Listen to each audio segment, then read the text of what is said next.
What if I were to suggest that you play a key role in the awakening world? And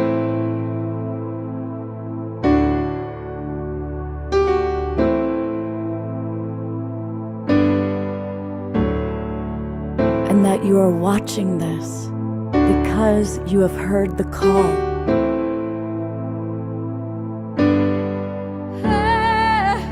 We can start right now by opening our hearts and minds.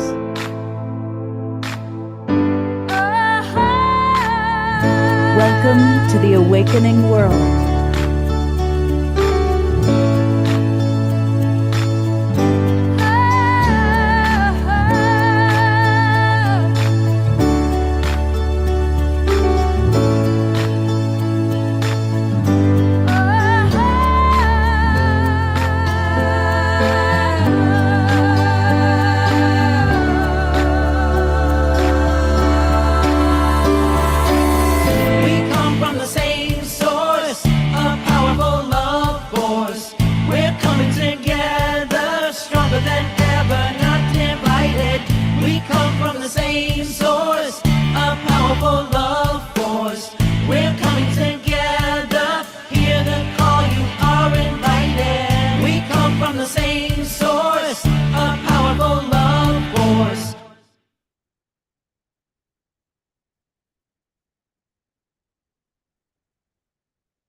Good evening, everybody, and welcome to the Awakening World. We've been doing global Peace Tribe shows for 6.5 years. And one of the wonderful things is we now have annual traditions. And one of the great annual traditions is honoring the Mary Magdalene Feast Day. And we're going to learn all about what that means. The whole show is dedicated to that. And I wanted to mention something that I've observed and a belief that I have about Mary Magdalene. I've come to believe that Mary Magdalene was absolutely Jesus's, or we can call him Yeshua's, equal partner, and that they both together brought in the new vibration, a new frequency.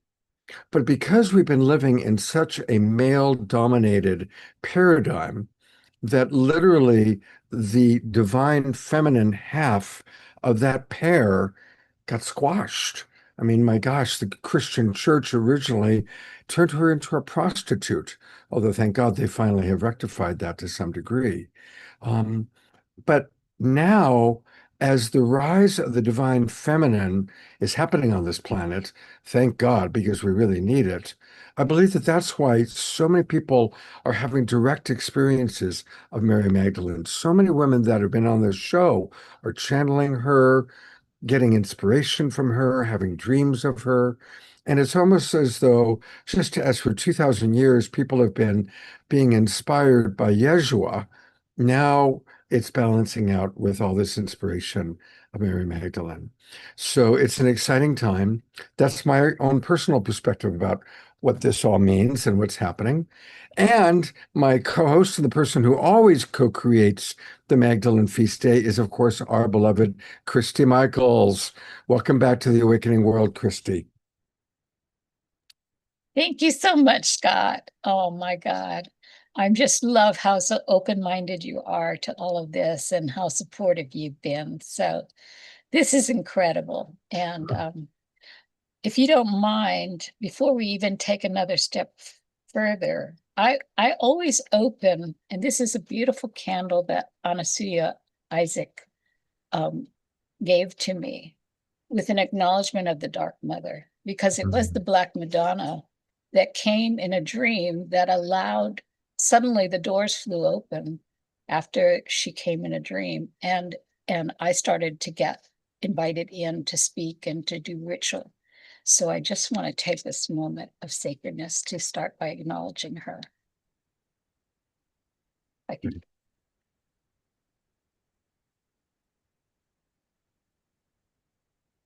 Oh, there we go.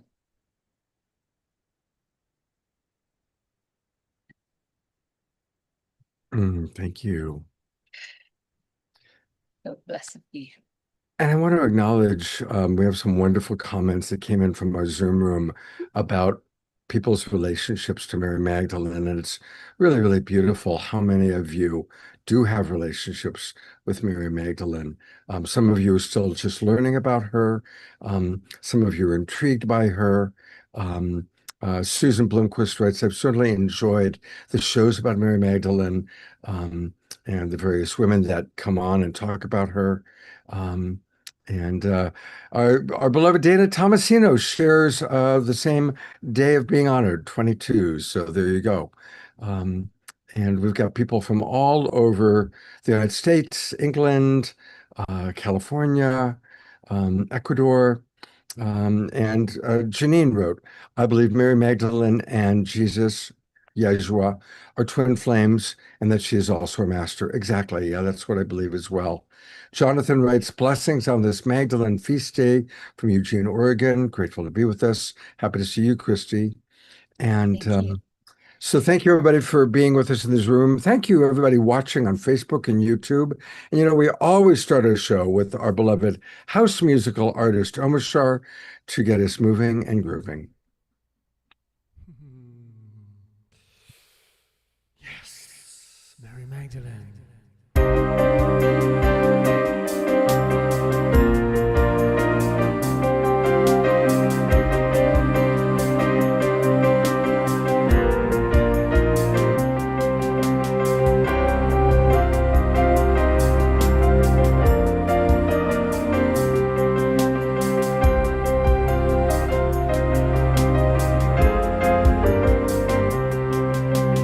Mother, I offer my love to you for the healing of the people. Mother, I offer my love to you for the healing of our earth. We're healing the people. We're healing the people. We're healing the earth.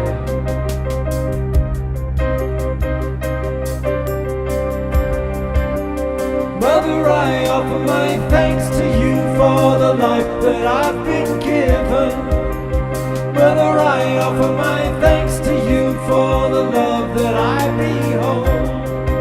I'm so grateful to be here, so grateful for your love, so grateful to be here, so grateful for your love. Mother, what more can we do now for the healing of our people? Mother, what more can we do now for the healing of the earth? I'm listening with my heart, I'm offering my hands.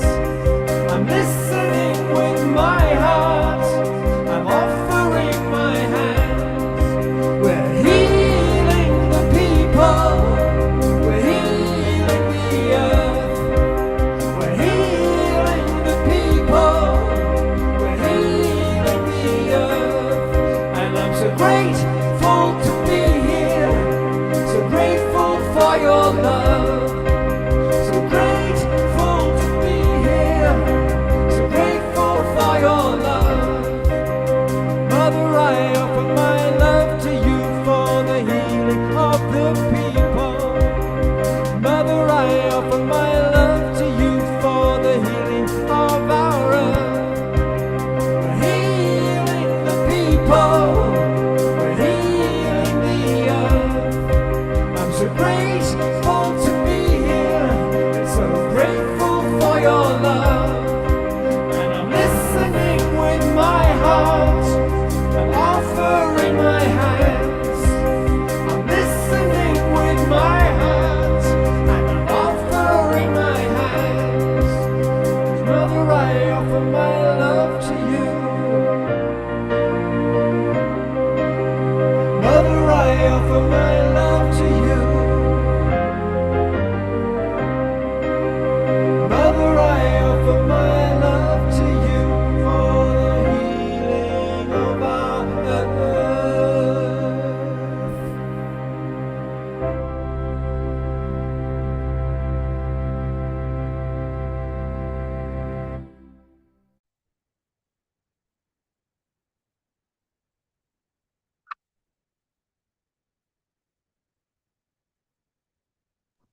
Let's give thanks to Omashar. He will be with us throughout the evening. And thank you, brother. Beautiful. And I love that background. Tell us a little bit about that background. It's the six goddesses, and they are a divine mother looking over the earth. Oh, there we go. At the whole of the earth and bringing back the divine mother's love, pushing it,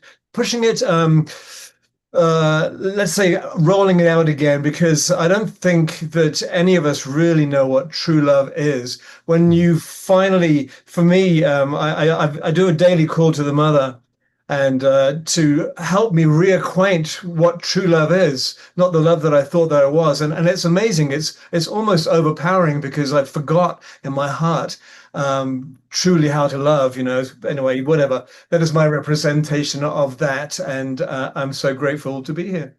Beautiful. Thank you, brother. Thank you. I got so excited at the beginning of the show. I forgot to mention that we are having with us live tonight Dr. Melissa Sophia Joy. We're going to hear from her in a few minutes. And we have pre-records with Elaine Kalila and our beloved Eden Amadora, including a couple of songs from Eden. And in a moment, Christy is going to introduce Diana and Dan. But I also want to acknowledge someone who's in our audience who actually it's Elizabeth Kelly. She didn't know that I was going to do this, so it might be a bit of a surprise. But Elizabeth, you were the very first person that I actually began to learn about Mary Magdalene from. So I just want to acknowledge you as a teacher for myself and so many of us, and for someone who has held this lineage and this teaching so beautifully for so long. So I'm delighted to see you in our audience tonight, and I wanted to acknowledge you. Thank you very much, Scott. And I definitely want to acknowledge you for your incredible commitment to this work. You've been doing this for years. And, I think you deserve lots of acknowledgement. And so does Omashar. Yeah. So you do great programs, even though I'm not here all the time. In my heart of hearts, I really acknowledge both of you and your dedication and love. So you project love. And I also want to jump in, Scott, and contribute to this, because Elizabeth is who got me started in all of this, and she sparked my spark. So in the beginning, there was Elizabeth Kelly, and it was good. Yes, it was good. And it was good. All right. Thank you all. Yes, All right. definitely. All right, Christy, And take happy it to be away. here. All right. Well, I have the great joy and the great privilege of introducing my dear beloved friends, Diana Kelly Morris, the new bride, with her partner, Dan Morris. And they have been such a powerful influence in my life. We didn't even know why we were galvanizing together, but it was all around the Holy Sophia and who and what she is. So I was so drawn to their work and so drawn to their deep dedication.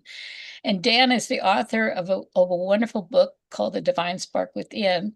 And he's joined by his beloved wife, who's a ceremonialist and a wisdom keeper and devoted to the awakening of the divine feminine. But talk about devoted. These people are deeply rooted in decades of spiritual practice and on a path of both Eastern wisdom and Christian mysticism. So I really honor and celebrate you guys for your contribution. It's just outstanding. And so anyway, thank you. I wanted them to open to help bring forth what is in us, which is this prayer to the Holy Sophia. So they said that they would do that for me. They just got married and they were so busy, but they managed to make it happen. And we are in for a real treat, because you're talking about source directed, source connected transmission. So hold on to your seats, folks. Thank you. Thank you, Christy. Thank you, Christy. Yes, and thank you for, anchoring all of these feast days for so many years. Yeah. And It's a real honor to be here. And we met at one of your events in 2016. Yes. So Yes. so Diana, who really is an embodiment of the Sophia and the Mary, is going to read a prayer, and she will explain that. But I thought it might be helpful to just give a brief introduction to what is the relationship between Mary Magdalene and Sophia, since the connection is obscure and kind of hard to track down.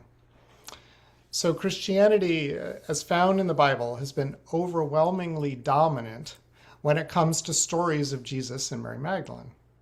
However, another tradition that grew alongside Christianity in the first few centuries AD, generally called Gnosticism, described how Jesus taught more esoteric or secret teachings, and these were preserved in texts that were later suppressed and largely lost.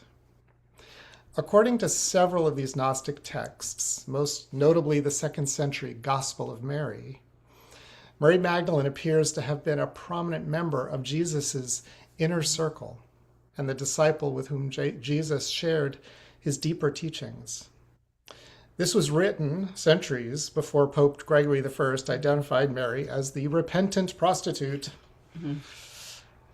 These early Gnostic writings, in contrast, portray Mary as an advanced practitioner of this path, this way of love that Jesus promoted, and suggests that the relationship between Jesus and Mary extended beyond just being teacher-student or companions on the road. So, on the other hand, Sophia, the Greek word for wisdom, is the name given to a divine feminine being who plays a central role in these mystery teachings. According to the Gnostic tradition, there is a higher Sophia associated with the Holy Spirit who is present with the earliest emanation of creation. And then there is a lower Sophia, or daughter, sometimes called Pistis Sophia, who is the central figure in a creation and redemption story revealed primarily by Jesus in these texts. In this unique story of origins, the divine nature of Jesus, known as the Christ, is paired with Sophia in a cosmic drama of love and restoration.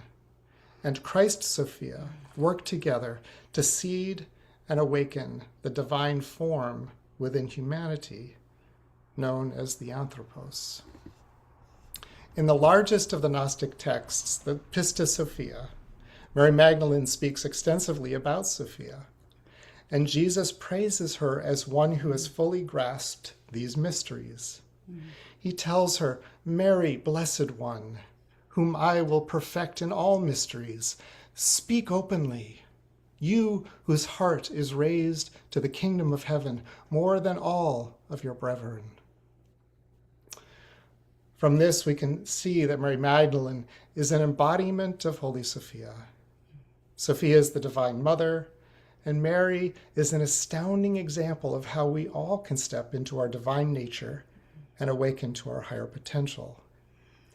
Together, the historical Mary and the cosmic Sophia, paired with their divine masculine counterparts, serve as way-showers, guardians of the mysteries, and midwives to the next stage of human spiritual evolution. Thank you. Thank you. All right.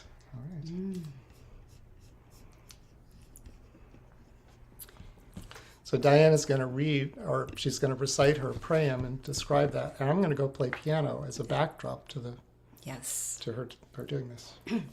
So just a brief description of what a prayam is. It's where prayer and poetry meet. Each prayam is an invocation and a blessing. To me, they are a sacred conversation, a dialogue between the human heart and the divine. I write them to be spoken out loud, often with music, as Dan will be playing the piano, because something changes when they're spoken out loud and they become something we enter, and the music assists with that process. They invite us into the quiet space between the words, where the silence becomes part of the prayer.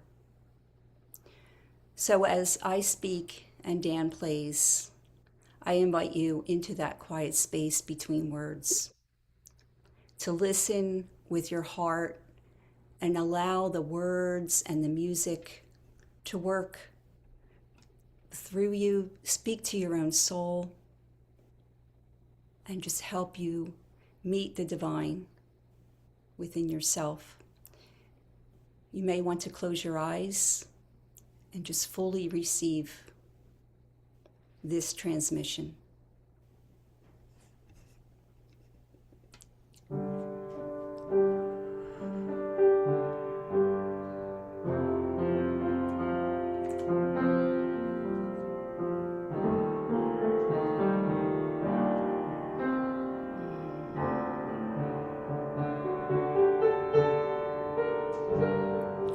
Beloved Magdalene, daughter of Sophia, you walked the ancient paths with a spacious heart.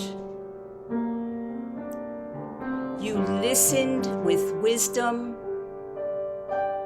You kept watch. You trusted that love was at work, even when all seemed lost.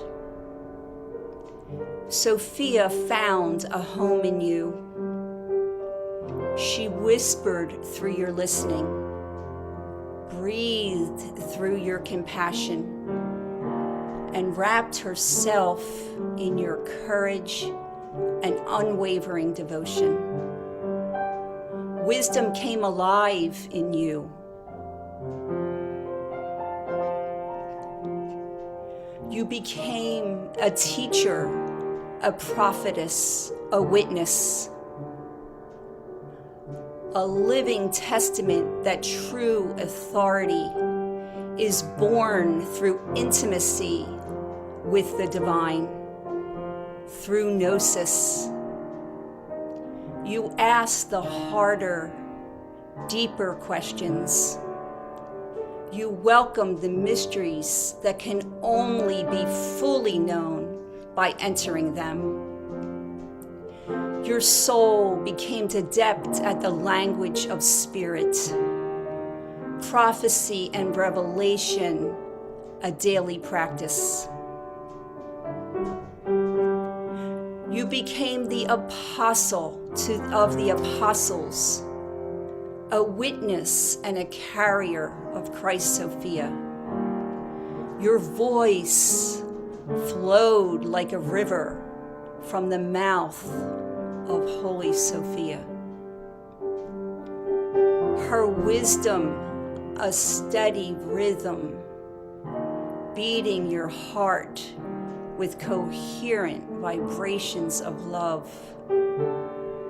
Your life, an invitation, a roadmap for awakening and embodying the divine within.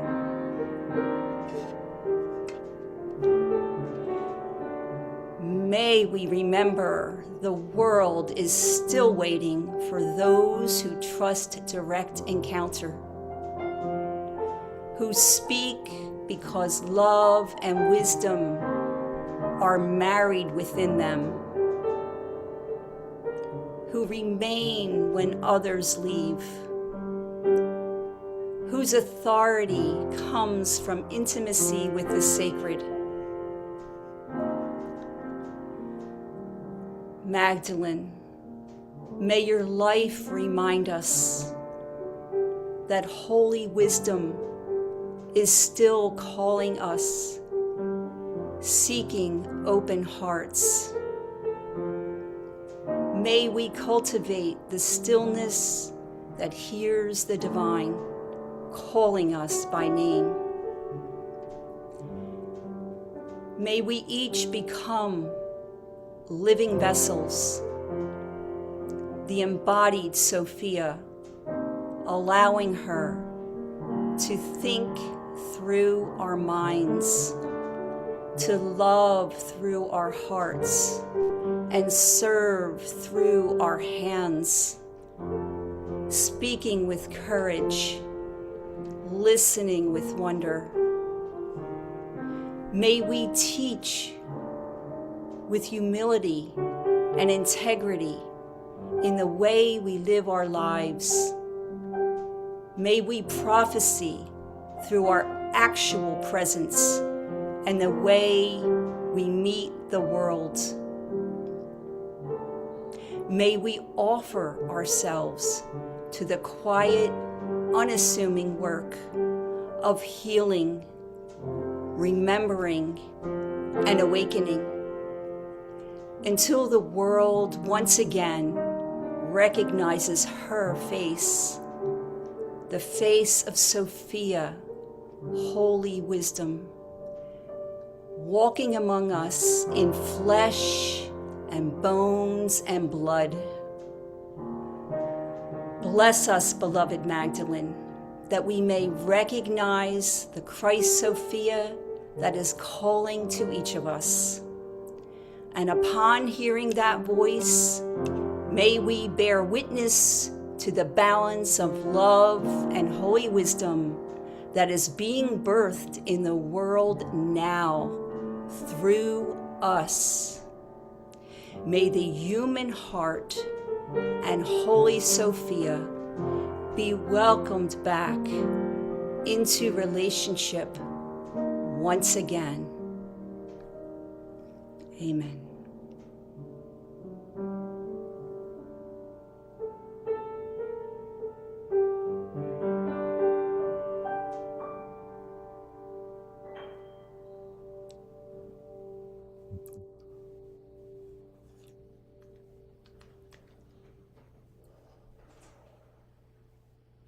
Just take a moment to breathe all that in. A beautiful, beautiful invocation.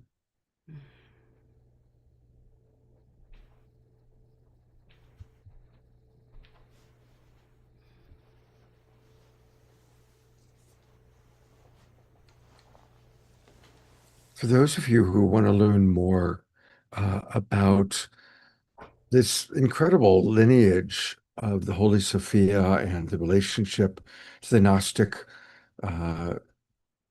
works, we've actually featured Dan and Diana previously on the show talking about this topic, but I encourage you to go to the website. It's inlightofsophia.com. There's different classes that you can take there, and they really are among the amazing people on this planet of really bringing this understanding, this lineage into our consciousness. It's really, truly your divine mission, and you're doing a beautiful job with it. So, and is there anything you'd like to share with our audience about your offerings?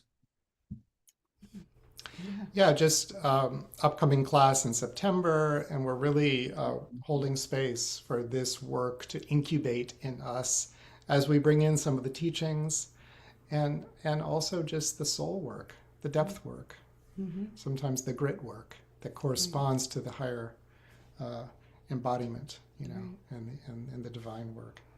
Yeah, and the embodiment piece is really important right now to those of us that have been on our paths for a very long time.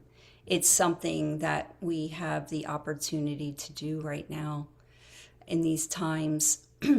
So we'll go into what does that look like? What does that mean? How do we clear our vessel to be able to embody more and more of the divinity? So Mary Magdalene, for example, and Mother Mary were two very high embodiments of Sophia. And they were holding the Sophianic energy to a very high degree. So they are mentors for us. And so I really like my relationship with them at this point is as mentors. Because it's our turn now to do this. Well, since you talk about mentorship, I'm also noticing on your website that you and Dan are teaching uh, cultivating sacred relationship. And certainly you are a beautiful model of a couple.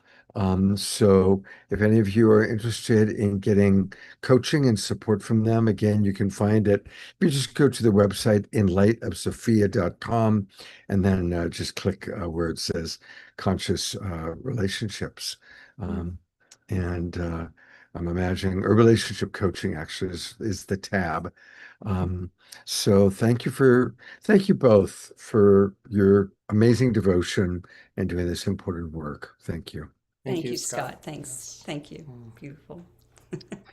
You know, speaking of devotion, the next person that I get to bring on to the stage, if you will, is someone who's been on the show many, many times. And I have, again, tremendous respect for her.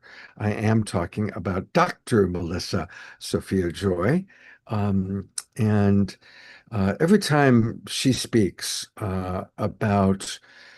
about these matters, she does so with, well, we just talked about embodiment. And, you know, we are at a time where, you know, Melissa, earlier in my life, all my friends, all my spiritual friends wanted to get out of their bodies. It was all about getting out of the body, right? Through drugs or meditation or whatever it was.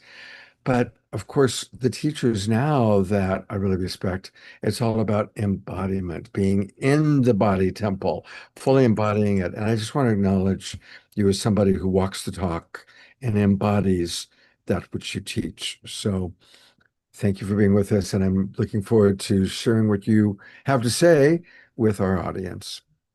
Thank you so much, Scott. I am so delighted to be here.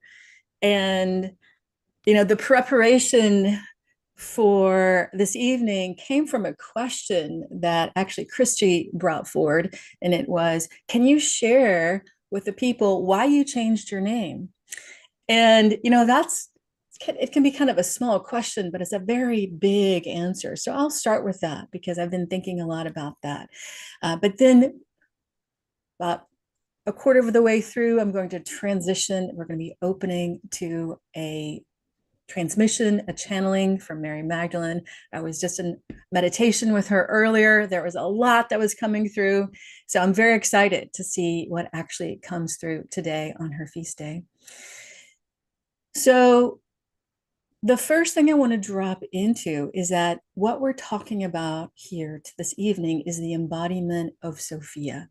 And I just want to say thank you, Dan and Diana, for doing such an impeccable, amazing job of opening us to what that means and how Mary Magdalene embodied Sophia and how we are being invited now to embody this energy at a deeper level.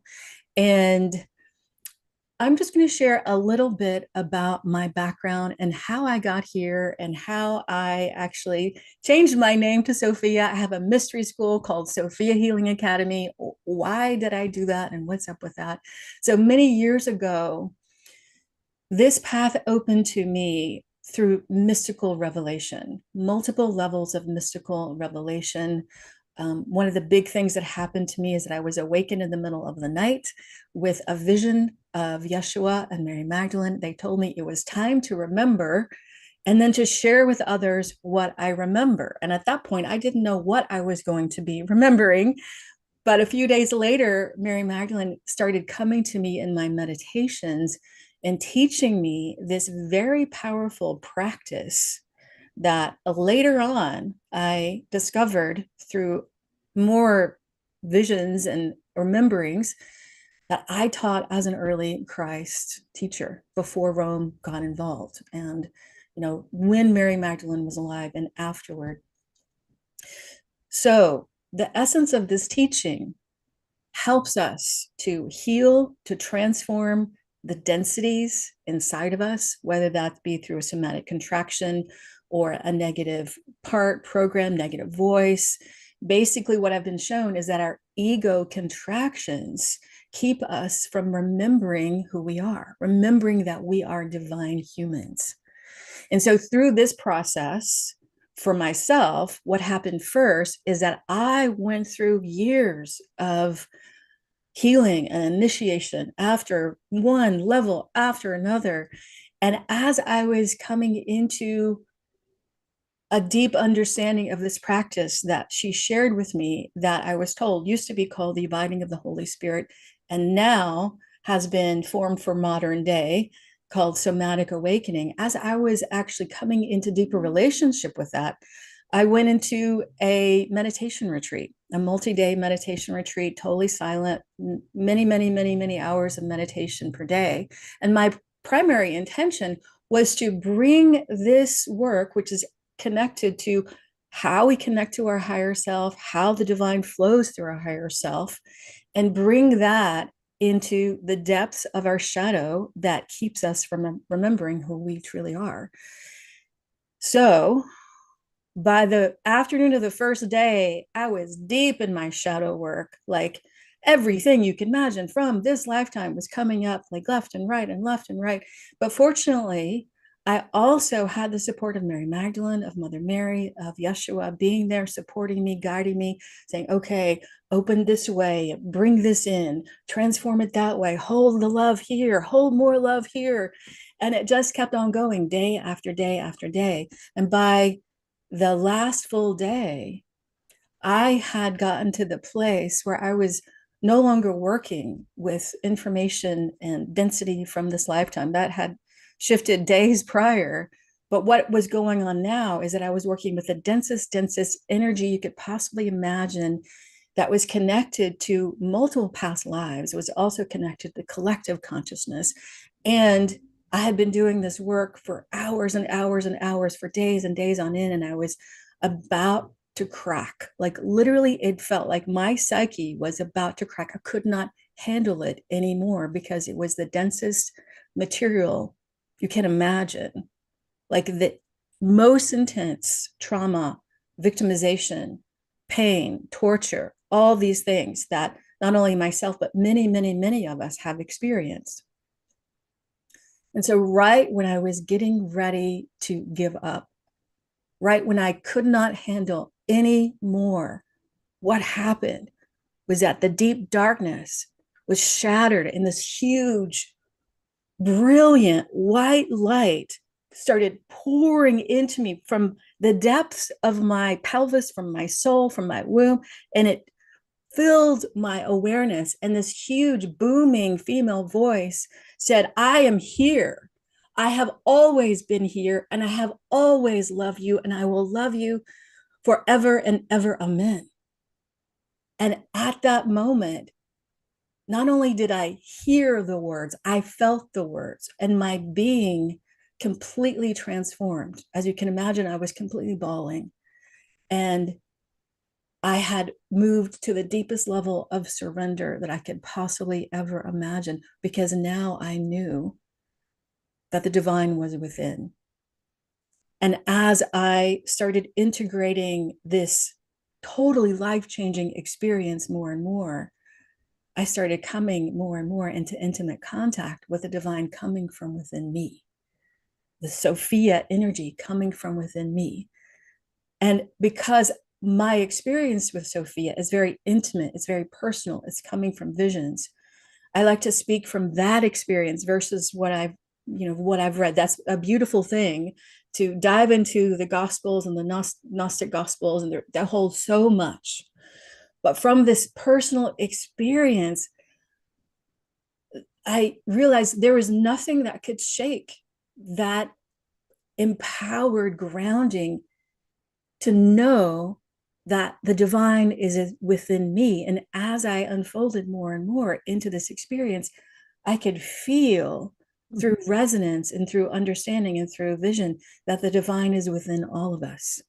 And we could call it the divine feminine within every single being. We can call it the divine mother within every single being.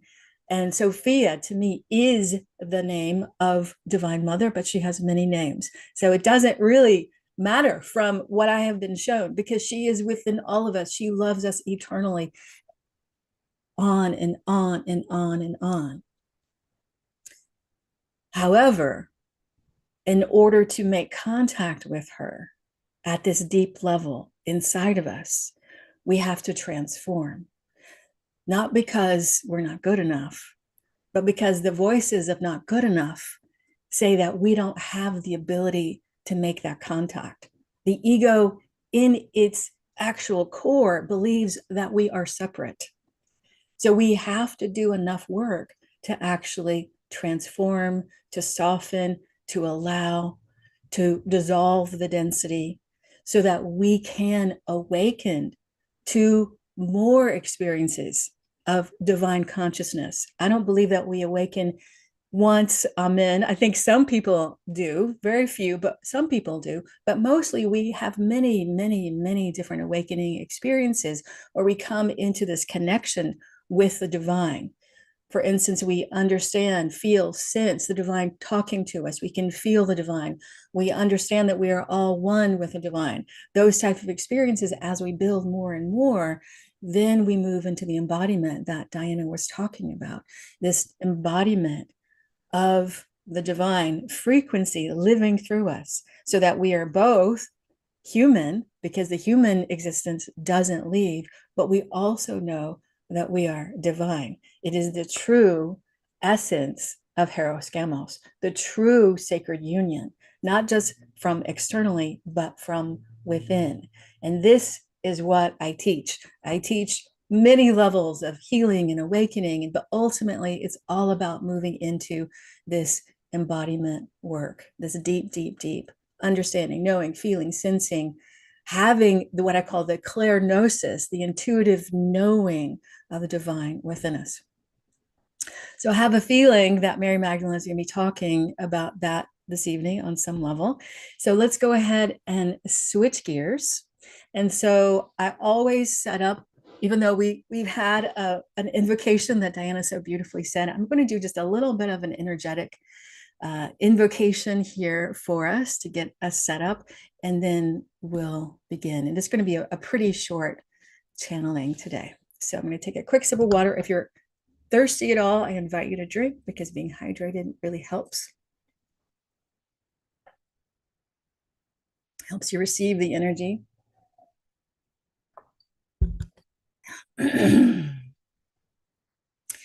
And Scott, she's given you a permission to interrupt if if we go too long here. All right, so I invite you to go ahead and close your eyes if you'd like. Take a few deep breaths in. We're going to start with a little grounding, because the more grounded you are, the more you can receive these high vibrations. So go ahead and bring your awareness down to the base of your spine. Take a nice deep breath in, and then on that exhale, just feel and sense that your grounding cord is moving down into the earth with ease and with grace. Because we have a time frame, we're going to move at a pretty quick level here. So just feel your awareness moving all the way down, connecting into the core of the earth. Take a moment to click in there, connecting into the center of the core, what I call the heart womb space. Feel yourself there being held in this love and nurturing recalibration. Take a deep breath in and out. And then on that next inhale, go ahead and bring your awareness all the way back up into your feet, calves, thighs, the base of your spine, and feel your awareness now moving into your heart space, just allowing your heart to relax, to move into this spacious coherence. And from here, let's set the space even more. From here, we call in Supreme Being, Divine Mother, Divine Father, all that is between us and around us, holding and consecrating this space as safe, sacred, and holy. We open the channels for the highest connection, the highest unification with beloved Mary Magdalene. I open this channel specifically for you now, dear mother, teacher, mentor, friend. So I'm going to be quiet now, and the next time I speak, we're going to be in transmission.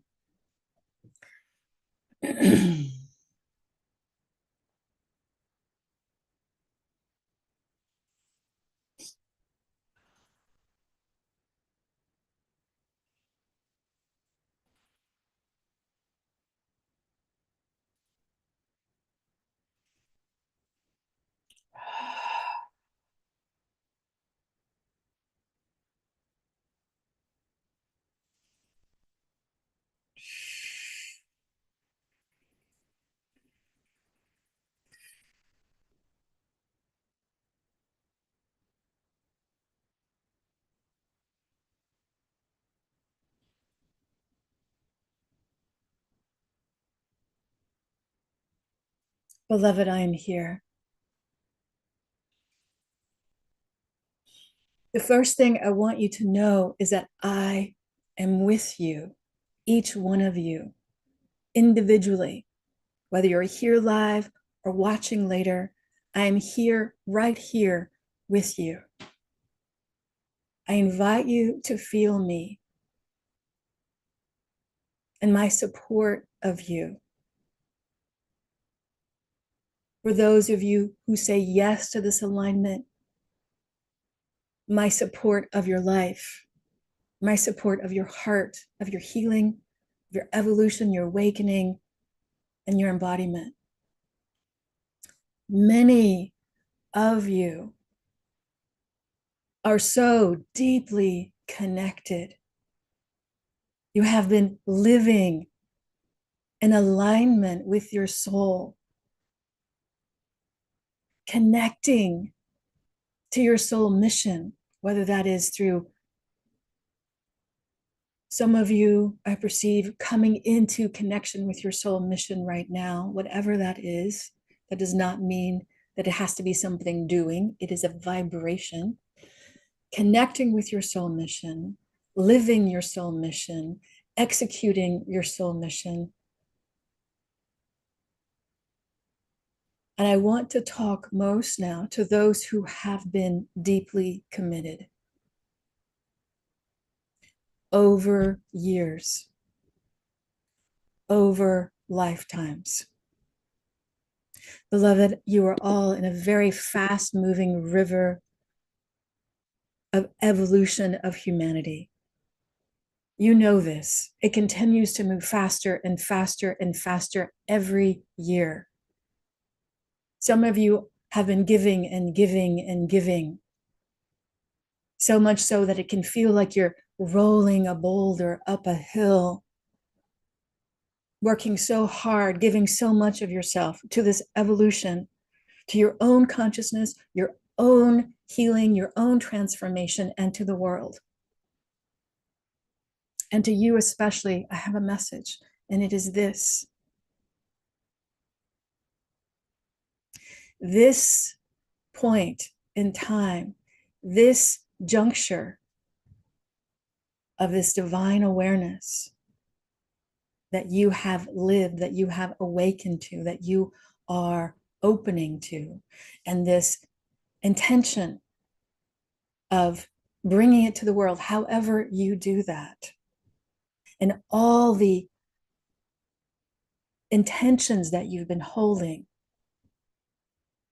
and even the places where the ego has pushed or forced or rushed or struggled. You are now in the next evolution of your embodiment by letting go of the struggle, by deeply nurturing the soul exhaustion, by allowing what is already yours to come to you. And as you soften the edges of the ego that forces or tries, that pushes, that exhausts you, that allows you to remember that this is a marathon of evolution that you can now rest in. Love, as I invite you now just to lay back on the river and let the river carry you. There's no need for the ego to try or force. That doesn't mean that you give up the action. What it means is now you step deeper into this embodiment of the divine that carries you. So you can soften into this relaxation. You can feel what it's like just to lay on your back in this buoyant waters of the divine, to be carried into what is already yours. The love, the wisdom, the abundance, the success, and all that your soul is calling forward, all that you are. The manifestation of the soul mission is completely aligned with this next level of divine embodiment.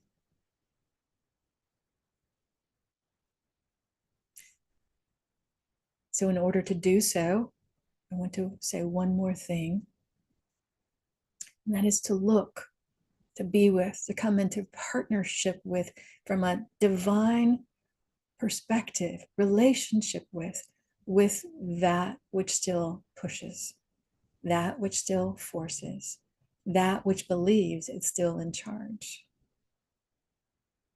As you do that, and as its hands open, everything flows with more ease and grace. I'm so delighted to share this message with you, beloved, because it brings in this flow.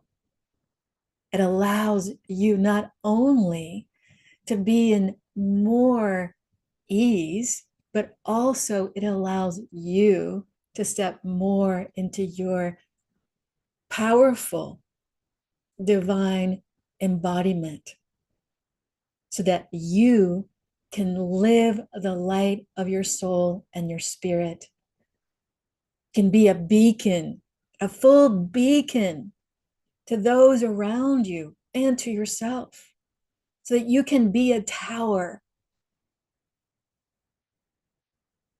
Magdalene has many meanings. One of the meanings is tower. And there was no way that I could have done what I did if my ego was forcing or pushing. So, beloved, I invite you into this present time, energetic vibration of your light.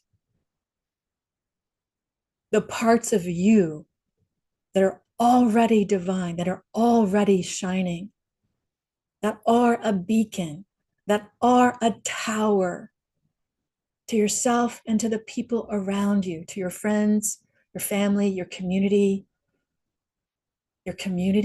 of students, if you are a teacher, the world. Because the more people open to this level of divine embodiment, the more it's just a matter of connecting the dots on the web of light.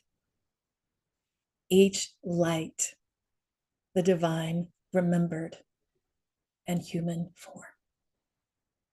Each light, the divine remembered and human form. And so it is. Amen.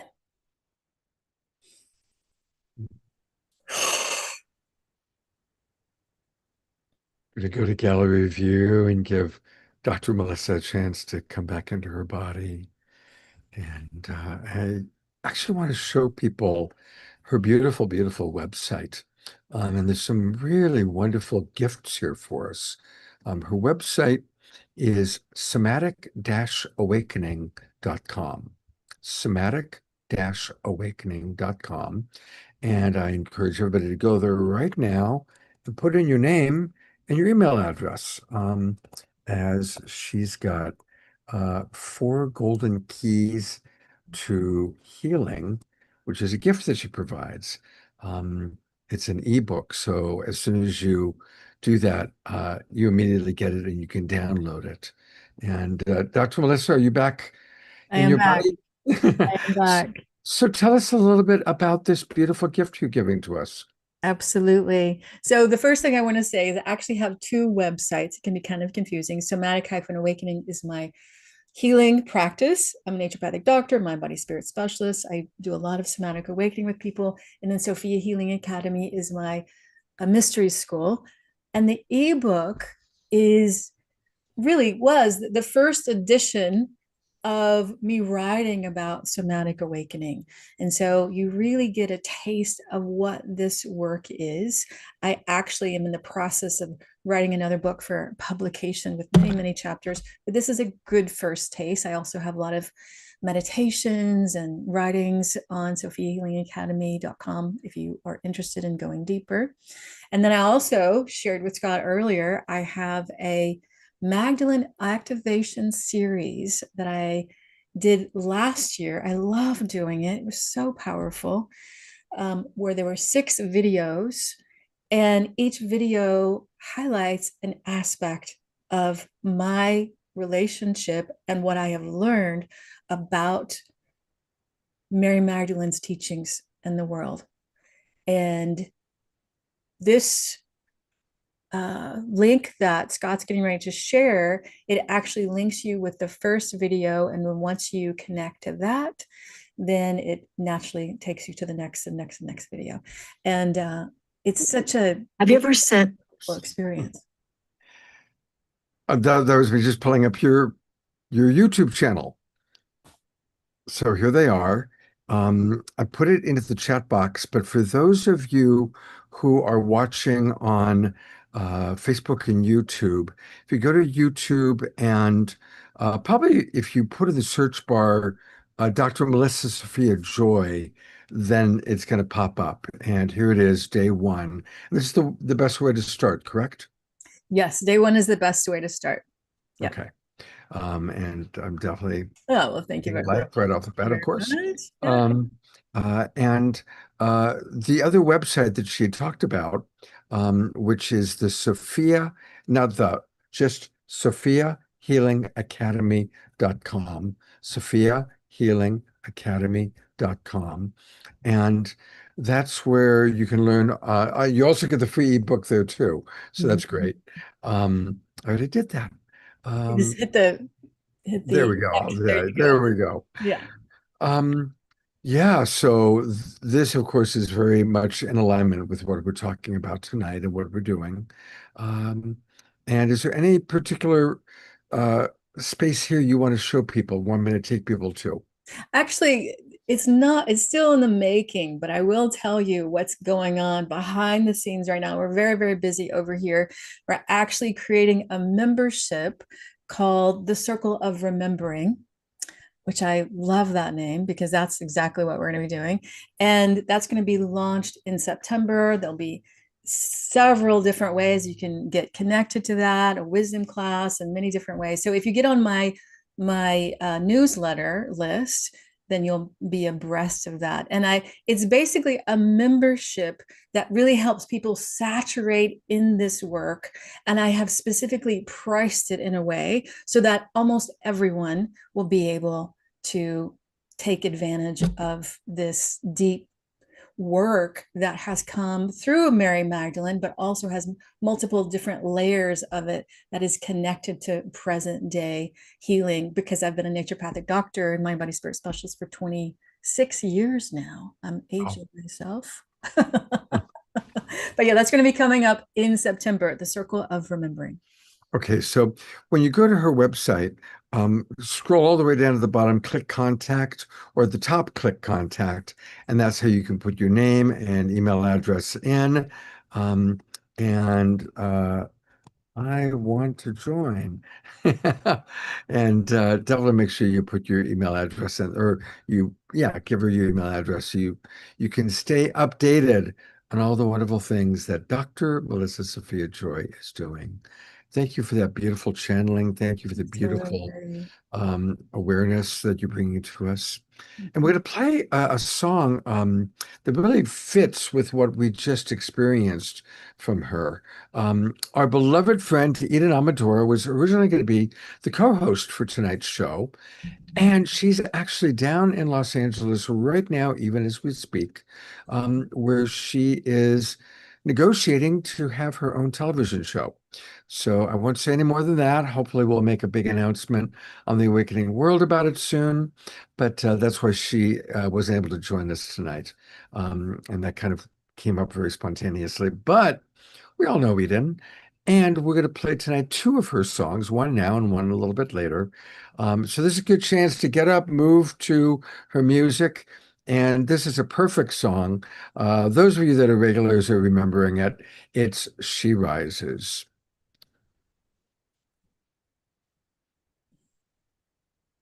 Drink deeply from her well.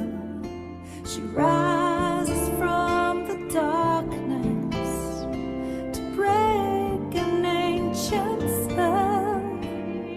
She hands us our hearts back, new stories to tell. She rises, she rises, she rises, she rises, she rises in you, she rises in me, she rises like the sun, and she rises like the sea, a phoenix from the ashes. She rises from the flames, breaks us from our bondage, and frees us from our shame. She rises, she rises, she rises, she rises, she rises, she rises, she rises, she rises,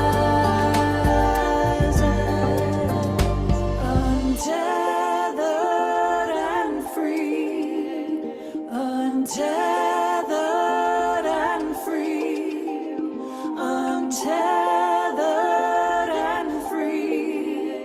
We rise as her wings, untethered and free, untethered and free, untethered and free. We rise as her wings, we rise as her wings. She rises, she rises, she rises, she rises, she rises, she rises,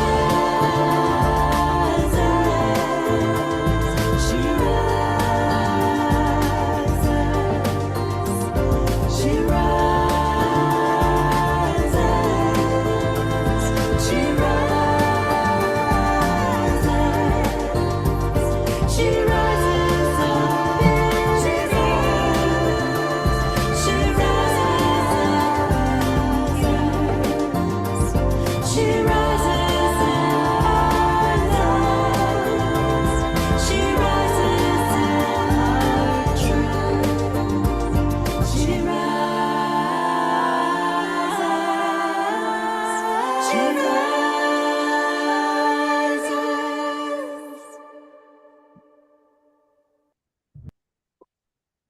Oops. Uh-oh.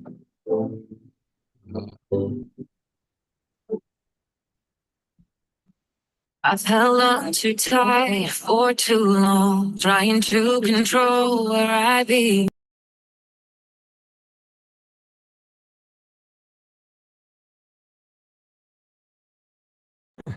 It rolled right into another song there. So She Rises, and I enjoyed watching all of you moving to the music. Thank you very much.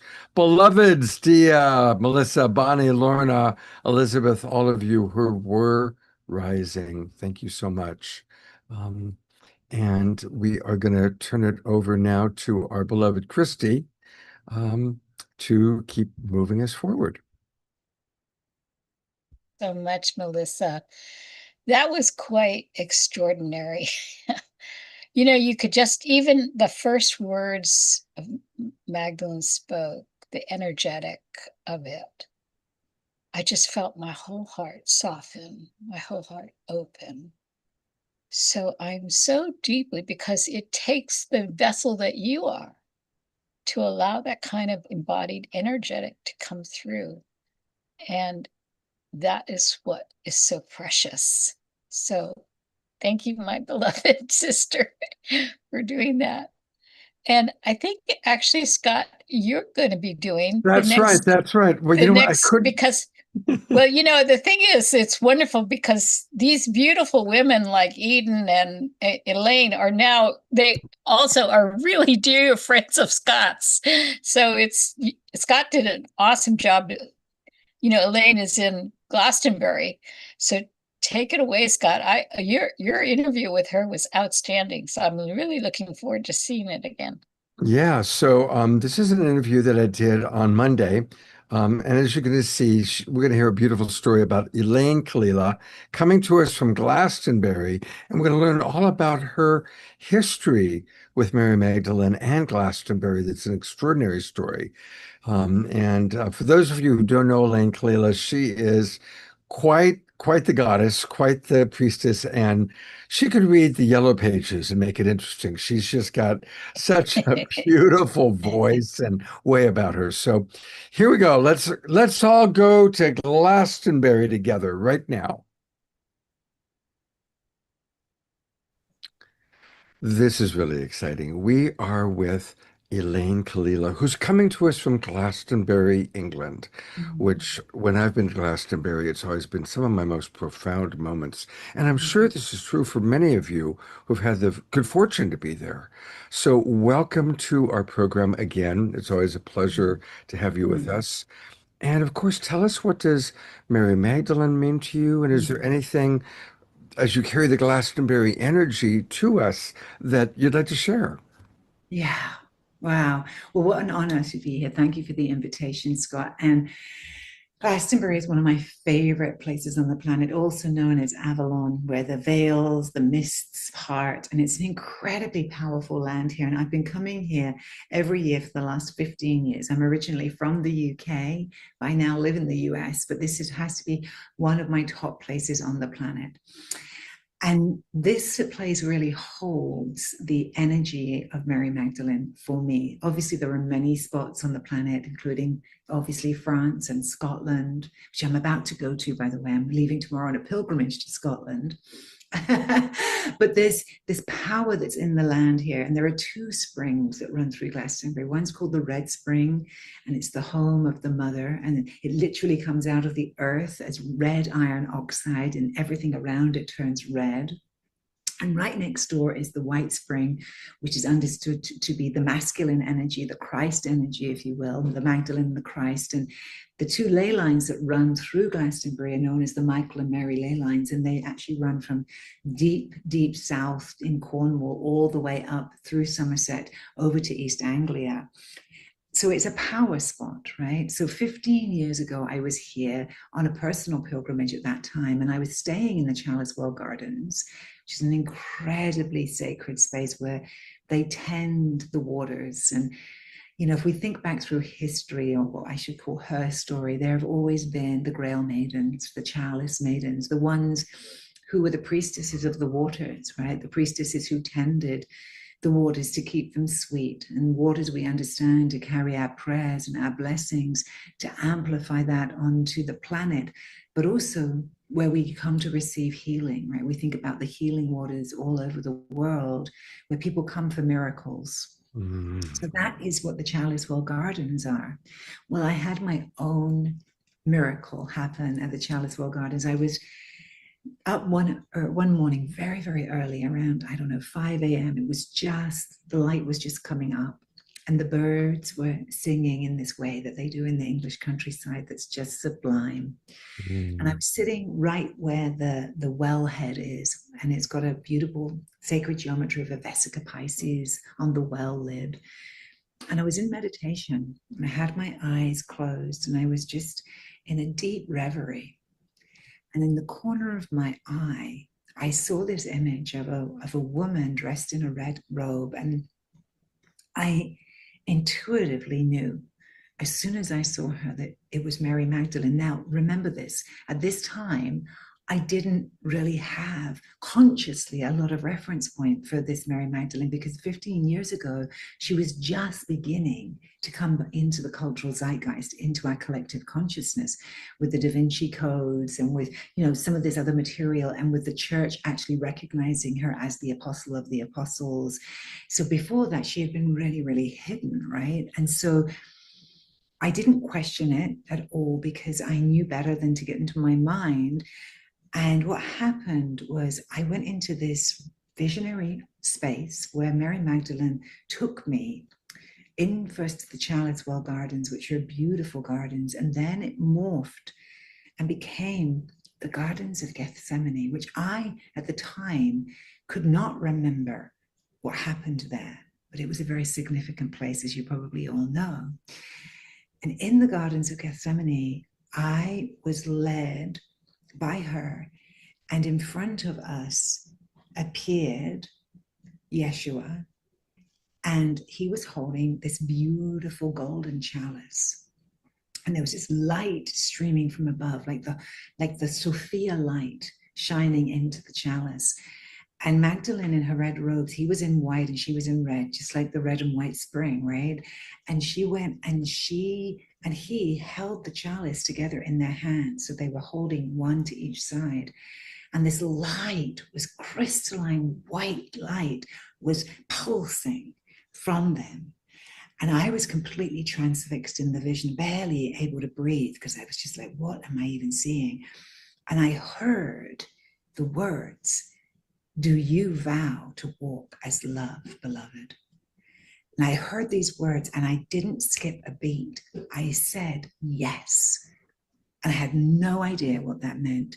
And when I said yes, she beckoned toward me to come to them, to place my hands on the chalice with them, to receive this extraordinary white light, crystalline energy that went all the way through my body. And then they transfigured into light, and the chalice was left hanging in that air. And I knew that the vision was complete. And I was sitting at the Chalice Well Gardens, as you now again, and I was weeping, Scott. It was like I was shaking, and all the Kundalini energy in my body was shaking, and I was weeping, and I knew that something had been enacted that I had no idea what it meant in the world of form. And a sister came around the corner, and she came and she sat with me in emptiness and just anointed me with the holy oil. And she happened to have the oil of rose on her. And so she anointed my heart and she anointed my third eye. And I sat there for a very long time without being able to speak a word. And what happened from that vision onward really has been the last 15 years, a deep and profound exploration of what it means to walk as love.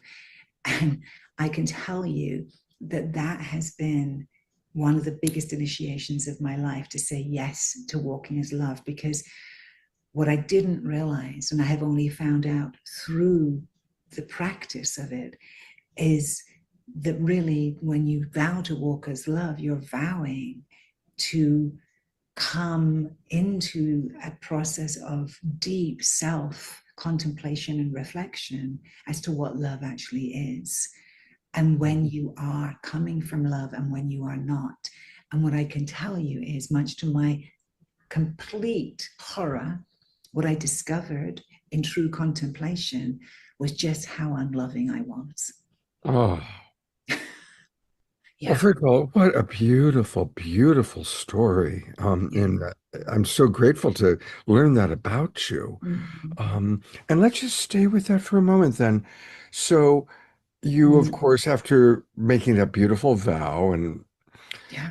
And then, we see how perfectly human we are, which includes the judgments.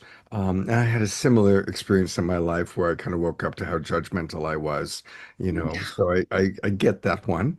Yeah. Um, Tell us more about what your path of Mm. walking in love, how does that apply? How do you do that in practical application? Yeah. Well, after this encounter with Mary Magdalene, you can imagine, I started to go on a quest to really discover who she was and what she had been teaching and why was she coming to me. And, I went on this extraordinary pilgrimage, that took me back down through into France, that took me over to Egypt, that took me to Israel, that took me all over the place, really looking, and here in the UK too, really looking for where had she been walking and teaching, and what was the gospel, what was the true teachings of Mary Magdalene and Yeshua. And I really believe that they were a mystery school, they were not a religion, that they were actually teaching us how to become what they call fully human, awakened humans. And they had a word for it in the Gnostic lexicon, which is to become fully anthropos. When you become anthropos, you really embody this awakened human who has remembered that they are human and divine, and that this marriage between divinity and humanity has taken place within you, so that you are no longer walking in the forgetting of who you are, but walking in the remembrance of who you are. They had another beautiful word that's Latin, that's called anamnesis.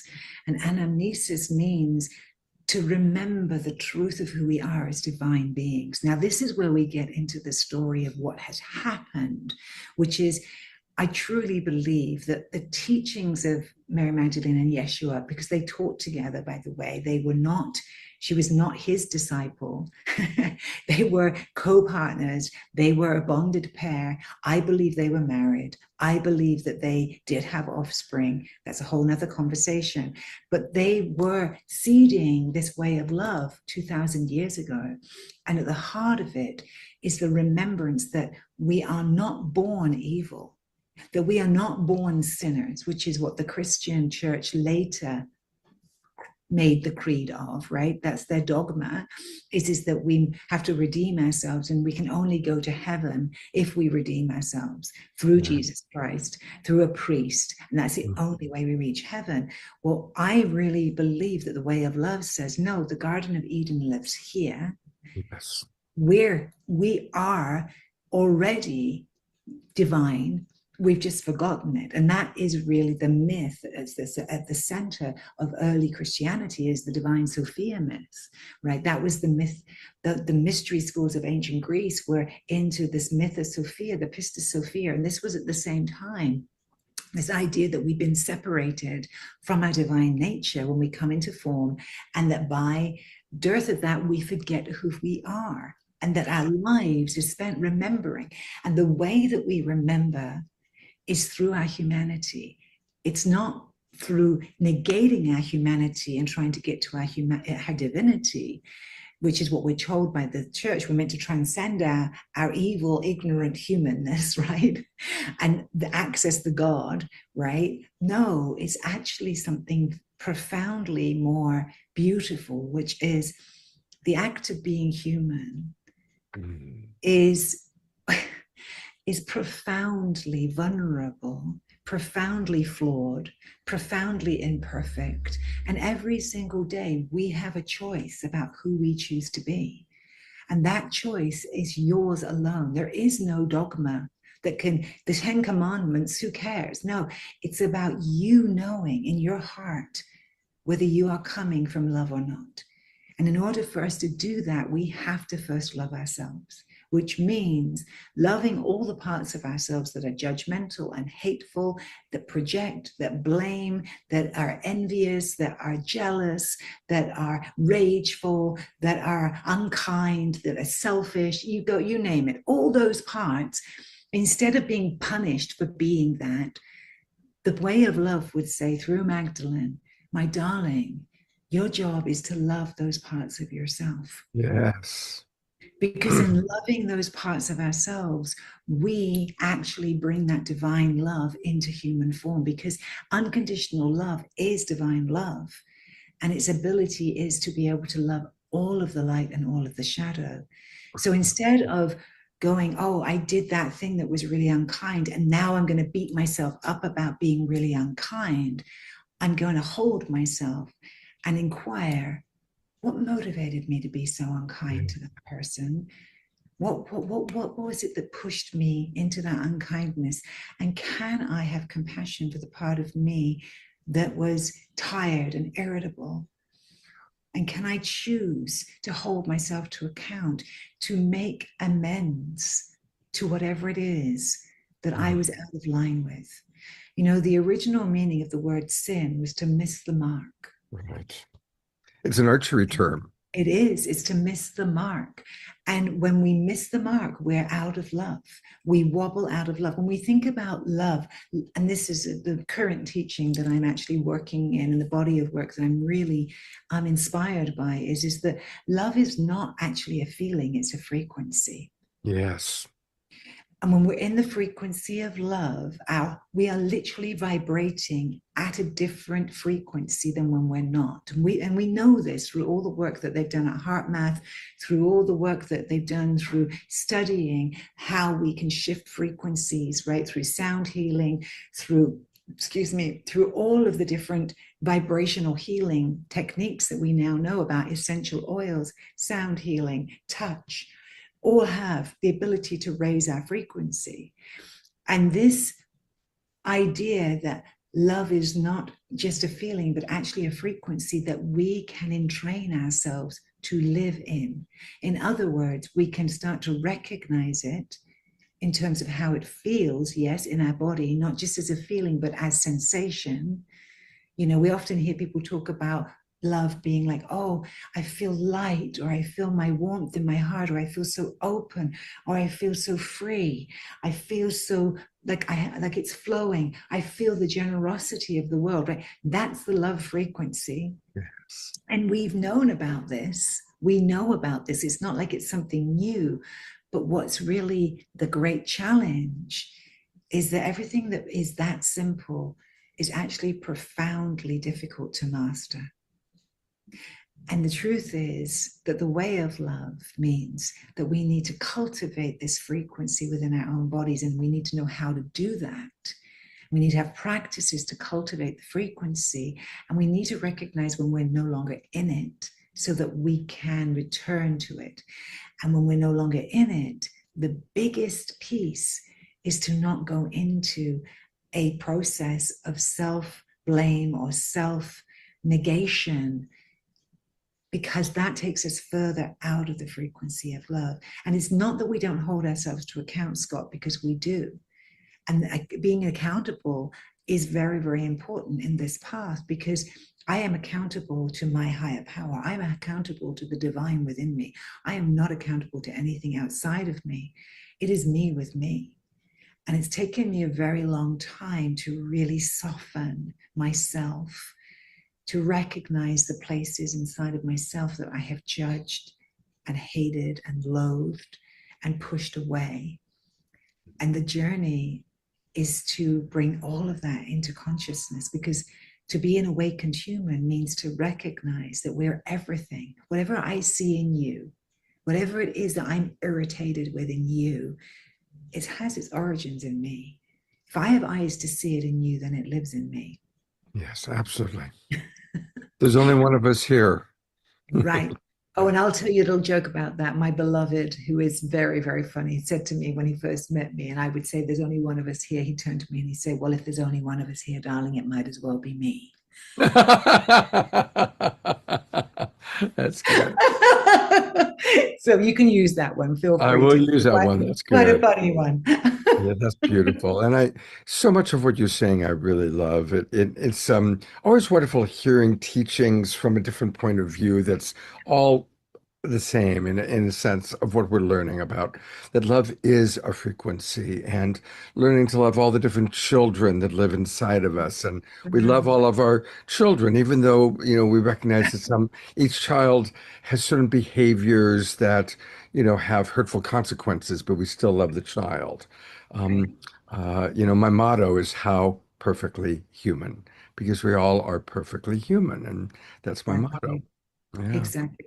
And one of the things that I've really come to is this path is really seeded in me. And I believe this is what truly I believe in every part of my being, that this is what they were seeding 2000 years ago, that we're finally now ready to receive. And people say to me, well, Kalila, how is that so? Because the world appears to be like rocking on its axis in terms of the demise and the final death throes of the patriarchy and the final death throes of these corrupted, awful, horrifying players that we've got going on right now in our world. And I'm not going to name names, but we know what We know we're who looking. you, yeah, we know. We know who I'm talking about, who seem to be anti-life and anti-love and anti-anything that any of us would want to be associated with.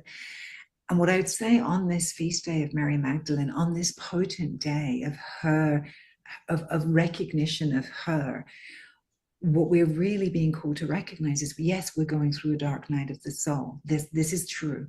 There is no doubt in my heart that that's what we're going through as a collective.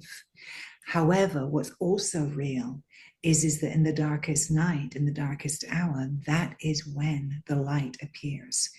If we think about how revelation happens through the epiphany or the moment of awakening, it's always in the darkest moments. And it's always when we've almost given up hope. Yeah. For any one of you who's been through a dark night, and I believe we all have, right? And they're all different, but you'll know it. And individually, you know that when we go through that, there are moments where you feel so bereft and so lost and so hopeless that you can't believe that it could ever change. And you can't imagine how you're ever going to find your way back to a place of the light, right? Well, that's where we are as a collective, which is why I believe the Magdalene is here so strongly now, holding the lamp. The name Magdalene is a title. We all know that. As is Mary, in fact, Mary meaning priestess or sea priestess or ocean priestess, right? Of the ocean, the oceanic priestess, the mother, Mary, and Magdalene meaning the great tower of strength or the lighthouse. She who carried the light, she who tended the flock, she who led the light through the darkest of nights is here now. Why? Because we need her light. We need her fierceness. And my experience of Mary Magdalene is she is not the penitent whore that we've been fed. Of course not. Of course not. That's what they did to her. That's the number that they did to her in order classic patriarchy. Classic totally. Toxic patriarchy. Totally.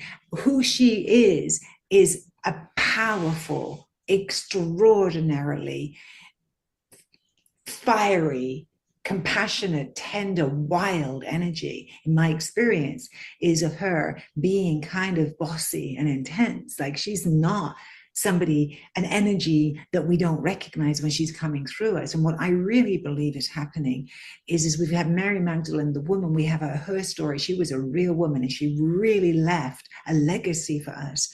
But she wasn't just the woman, because Magdalene isn't one woman, just as Christ wasn't one man. To be Christed means to be the anointed one, right? As the Messiah also means the same thing. So there have been many Christed beings. In fact, we are all walking as Christed beings, awakening the Christ light within us. This is the whole thing that we have not been able to access because the church made it heresy, and they murdered millions of us women in the Dark Ages, in the witch hunts, for carrying this knowledge. They murdered all the Cathars who were carrying that holy bloodline of Mary Magdalene's teachings and Yeshua's teachings, right? So everything had to go underground because it wasn't safe for us to be here. But guess what? This is rising within us now. Magdalene is rising within us now because we are ready. Consciousness is shifting very, very fast now. We are ready to awaken these ancient codes that tell us how to give birth to heaven on earth, how to give birth to a new earth. And we're all in this together.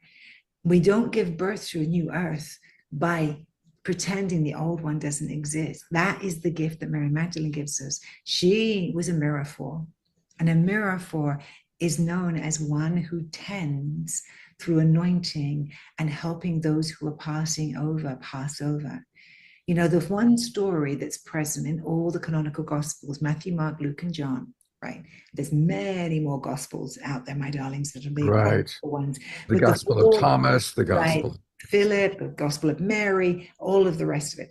But the four that we know of, Matthew, Mark, Luke, and John, right, that were the canonical agreed upon gospels, there is one story and only one story that appears in all four. And that is the anointing of Yeshua by Magdalene.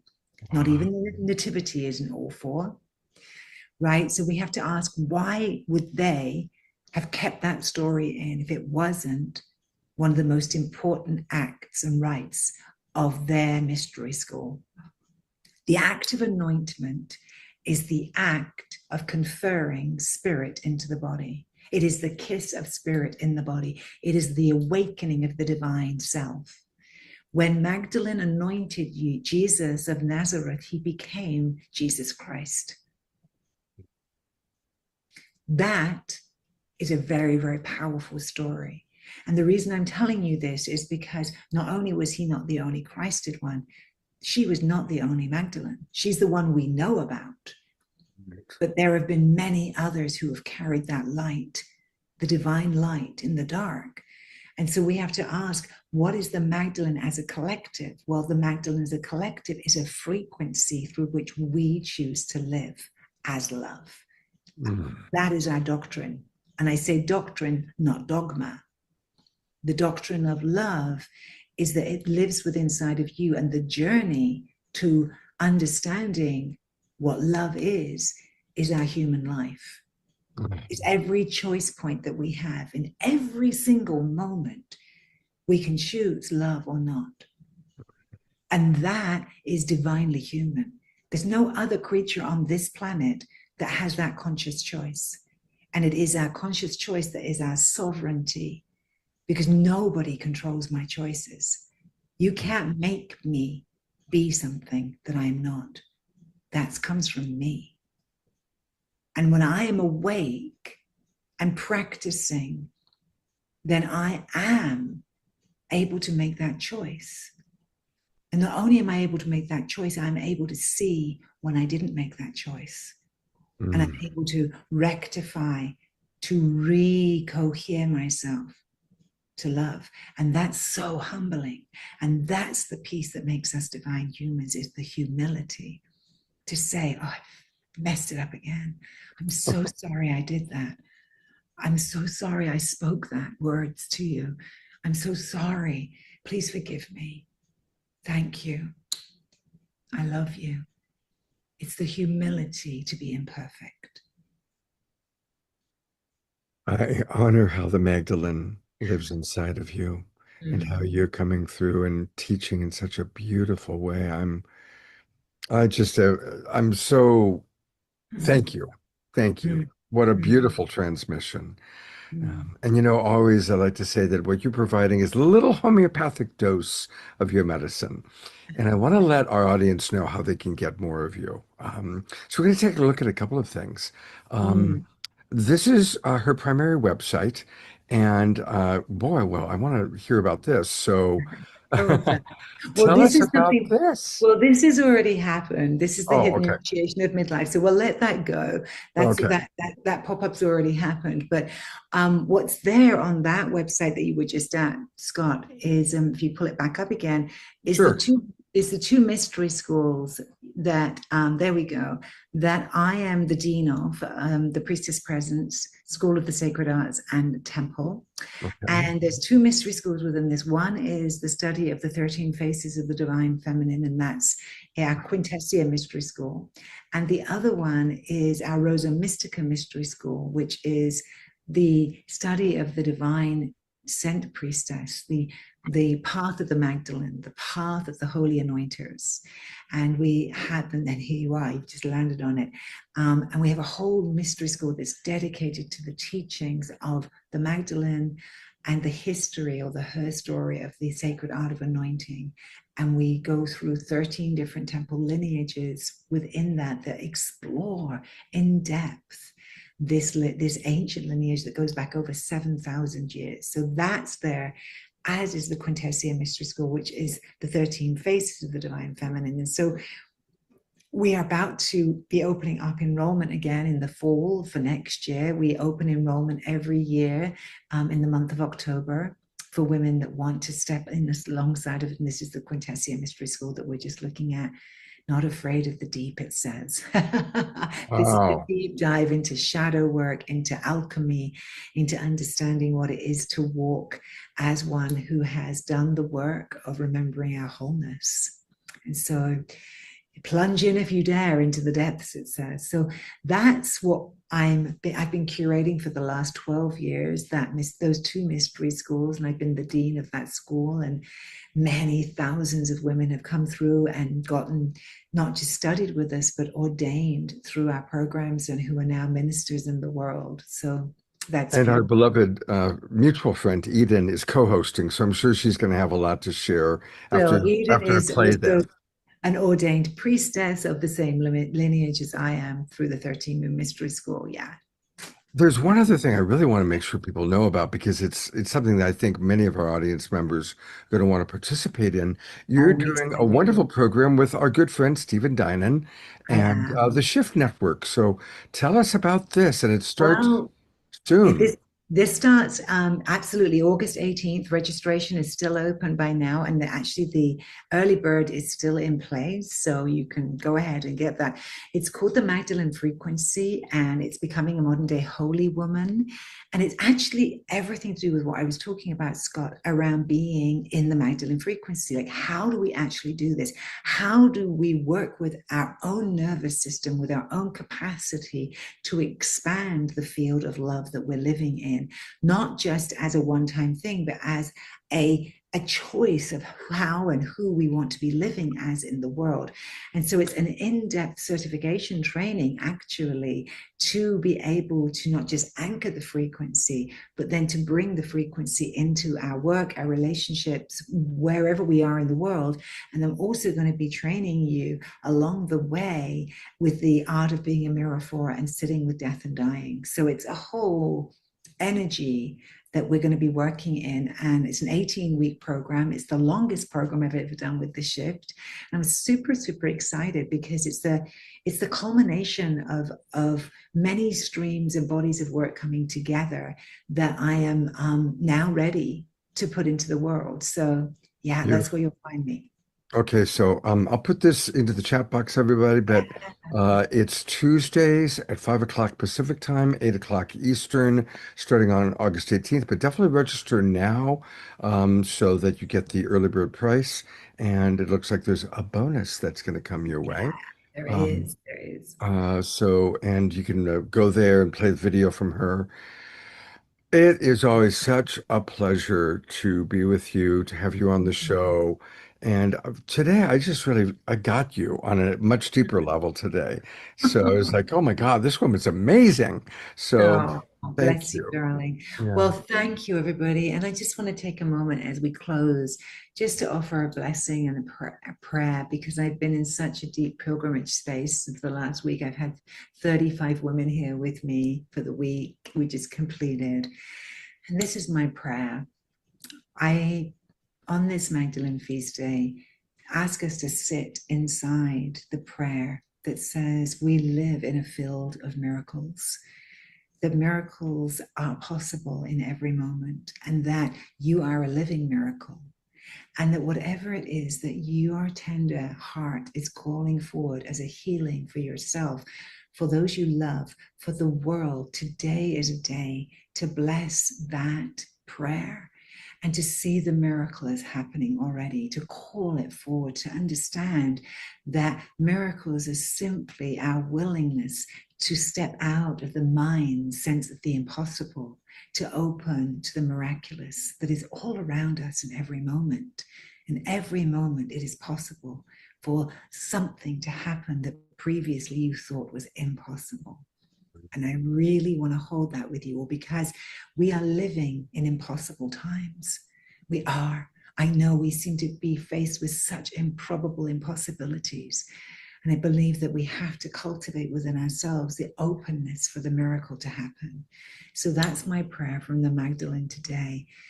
Magdalene is also known as the great cosmic doorway. Her name also comes from the Persian word magush, which means magician. Mag, magician, right? Miracles and magic are afoot. And what were Yeshua and Magdalene known for? Miracles. Yeah. In all of the Gospels, there are the miracles of the fish and the loaves, the miracles of people being healed spontaneously, right? Love seeds a field of miracles. So the Magdalene frequency is about that, becoming the field of love that seeds the miraculous. Blessed be, my love. Blessed be. Aho, Ashe, Amen. And thank you so much for being with us. Thank you for having me. Thank you for having me. Wow. That was pretty dynamic. You can tell she was high as a kite. Absolutely amazing. Absolutely amazing. Well, she's talking about the love illusion, that there is now. I mean, I saw it today with starting at 7 a.m. with the Magdalene Feast Day programs, and then I attended several, and it was just like explosion of women finally waking up and getting it, and being really present for this love that she's talking about, which is that we have to go within. We have to connect with that love. We have to clear our shadows, forgive ourselves. And you've always been a big promoter of that whole notion of the humanness and being compassionate with the human side, because we're all crazy. we all have our own unique thing. And yeah, definitely. Yeah.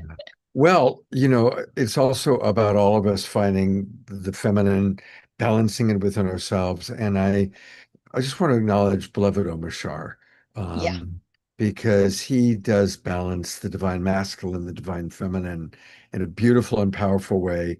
And not just through his music, not just through his lyrics, but through his embodiment of who he is as a being. So, and I want to just say one thing, because men are so worried about the power that if women become all powerful or whatnot, we're collaborators. We want to balance.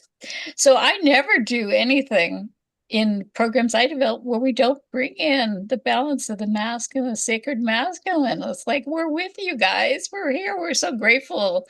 I'm so grateful to you, Omashar, for your vulnerability, your authenticity, your quality of sharing, and everything that you contribute in such service and magnitude. It's just touched my heart a million times over. So I wanted to give you a place for you to speak what it's like to be this sacred masculine trying to bud and bring yourself. And Scott, you can chime in too with interview with your friend. I thank you for that, Christy. And it's been a long journey, many, many, many lifetimes, I am sure. And I'm really grateful that Elaine was just sharing with us before, because she's in one of my most favorite places on the planet, and that is Glastonbury. And I've been going there pretty much every year for the last 20, 30 years, just to touch in. I used to want to go and live there, and I realized I just needed to touch into one of these sacred sites. And you asked me to just share how it is for me, and the rise of the divine, my perspective on the rise of the divine sacred masculine. And there's so many perspectives. I'm just going to share something that I put together. So I'm not really sure how to share my perspective on the rise of the divine sacred masculine. within both myself and upon the world stage. It seems to change moment to moment. And in this forum, I can speak pretty openly, but to some people, they're still in that dualistic place where the masculine, what if the feminine comes over and takes us? You don't realize it's both of these things within ourselves. And for me, the only real place that I could truly share about what is happening is in deep silence. There's no words for what is happening. There are so many viewpoints and stories on what has happened over the eons with both patriarchal and matriarchal societies, and what is happening right now with this necessary rebalancing within our self. I've become aware through my studies and through Scott's show, actually, that we are electromagnetic beings of sacred fire.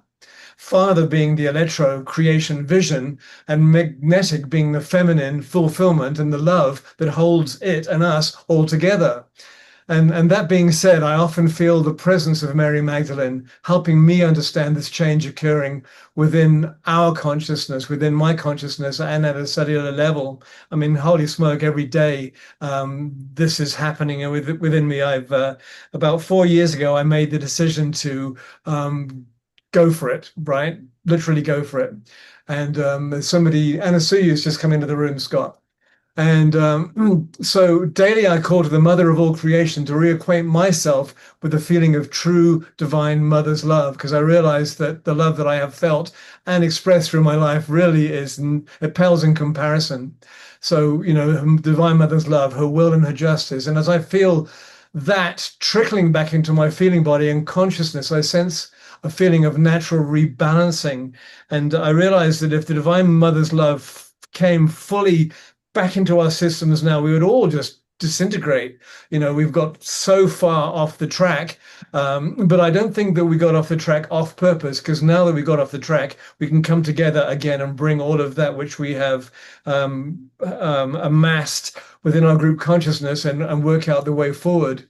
And so within myself, I struggle less and less as I trust and allow this process within myself. And what is also happening that I think that was just mentioned in our beautiful goddess from Glastonbury is everything unlike Divine Mother's love is coming up within me to be cleansed and cleared. And initially it freaked me out because I thought, what, I have to relive this again? And it's not. It's really kind of just looking at it, allowing it through, blessing it, and realizing it's not me, and that which I truly am is already there. I'm just remembering. And so to the best of my ability, I take my hands off the steering wheel, and I trust that all will rebalance naturally within myself and all of us. And that is pretty much all I have to say in this moment. We could go on forever. But I think all of the homeopathic doses that are being shared tonight, the whole picture is really, really beautiful. And what I also, even though I said I'm not going to say anymore, can you come back on screen, Scott and Christy? Yes. Is that as people like Nassim Haramein, and they're coming from another perspective on all roads lead to Rome, all of them. And so from his perspective, a scientific perspective, that we are electromagnetic beings, the electro father, the magnetic mother, it seems very dry, but what it does is engage people who could not watch a program like we're putting on tonight. They couldn't watch it because it's too outside of their world box. But people like Nassim, he's reeling them in from, wow, if this is scientifically like that, then maybe it is true that the Magdalene force is a force, and et cetera, et cetera. And so I think I'm going to stop there. Yeah. Well, thank you so much, Omashar, what you're saying. Scott, if you could bring up Dan and Diana as well with us on the screen, because I just want to send you some love. Omashar, and Scott, you can stay on too, because I need your presence with this as well. In fact, you might want to just go to gallery view. I don't know. Because the thing is, you have a daughter, and I want you to know you're not alone in your struggles with your daughter. How many have struggles with their daughter? So, this is what I want you to know, is that we're here for you. And we're sending you so much love for the healing that needs to happen and trusting that it has already happened.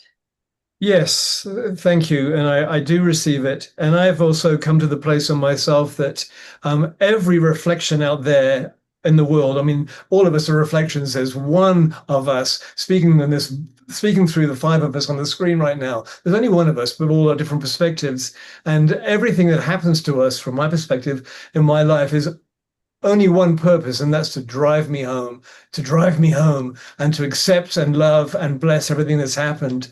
And so I bless my daughter, I bless her mother, I bless every act of ickiness that's happened to my life, because it's led me to a place where I know that the only place to go is home. And from that perspective, I can see the truth of what has happened, and be grateful for the players in this play as we come back into holy balance. Yeah. Yes, absolutely.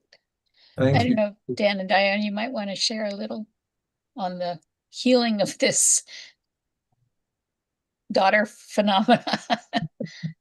I don't want to put you on the spot, but It's okay. That's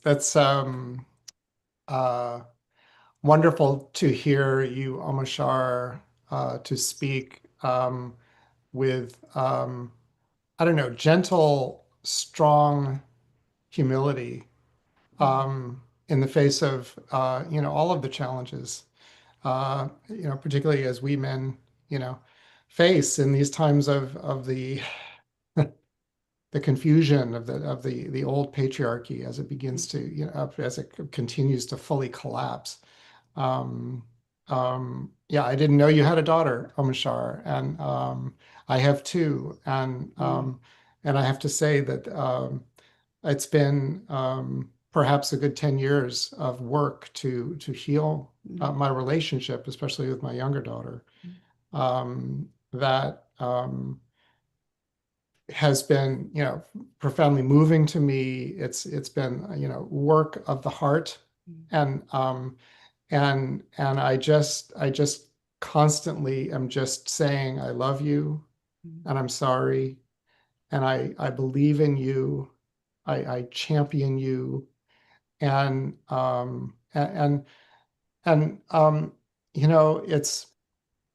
it's very interesting as I work with men in my counseling practice. I'm really aware of the challenge that men have in getting these lessons, and I think that one of the lessons is in a sense it's feeling shame, and it's being aware of perhaps an unconscious at times, but injury we impose sometimes on others. And I see it so much that when women recognize a man's ability to feel shame, the woman softens. And from that place, a man can show up with more vulnerability, more authenticity, without trying to be the hero, without trying to be the guy who has got it together and has all the answers. There's something beautiful. And Scott and Omashar, you both are very great models of humility and just such genuine giving and witnessing of the feminine as it's appearing more and more in the world. Thank you. I just wanted to add something about the mother-daughter. And I think, there's always the personal, right? But I think it's also a big collective wound, because most of us that are, on this show that are mothers, we were raised in more of a patriarchal time. And then we have daughters that are a lot less so. And some of the struggle, I think, is looking at the mothers like, how come you kind of abandoned me? How come you played into the patriarchy to the degree that you did? And I think that's so I believe that it is personal, but it's also collective, we're healing a collective wound, and we're learning, us older women are learning from the younger women, and they're learning from us. And also, I think it involves compassion on both sides. You know, they have to remember that, you know, in 1975, for example, you know, women couldn't even have a credit card in their name, and, you know, like they have no understanding of that. And so I think it, you know, this is all a collective healing, and this is just the piece between mothers and daughters and how the patriarchy has played into that. And then relationships, you know, we just the balance of the masculine and feminine. Of course, it has to be within us, but then, you know, there's work here, you know, and there's a lot. Like when we set our date to get married, the date worked us. You know, it really did. I mean, you know, we went through initiations and to prepare to be able to do that Yes. with authenticity and integrity. And Sophia was there. Yes. Particularly through Diana, helping to nudge us in certain directions and giving us little clues, and not telling us what to do, but you know, being a tremendous support. And it's just such a beautiful thing to be I don't know, agents of this path here on the planet right now. And here we are. What a beautiful community that's here. Thank you. Thank you for all that you just shared. I'm going to turn it back over to Christy because she's got a beautiful presentation to make. And I want to just briefly tell people a little bit about Christy. Of course, many of you know her, but for those of you who are new, and again, a big hello to all of those watching on Facebook and YouTube, Christy is a priestess of Mary Magdalene, a mystic who's been on the path of revealing the suppression of the divine feminine. Christy's passion has led to pilgrimage sites devoted to goddesses, Magdalene, and also Mother Mary. She has studied with top female scholars like Elizabeth Kelly, who we acknowledged earlier tonight. It was Christy's mystical experiences, though, that guided her where to look and how to discover for herself all that has been suppressed by the patriarchy. And she later published this by Flower of Life Press. And you can learn all about her by going to gospelofmarymagdalene.info. And that's her primary website. And there's always a lot of wonderful things happening there. And she puts on usually at least 2 events every year, this one and also the Easter sunrise or Easter service. So again, it's Gospel of Mary Magdalene. And she also has a wonderful book, which we'll talk about after her presentation. So take it away, Christy. Thank you so much, Scott. And thank you for everyone who's come and joined us.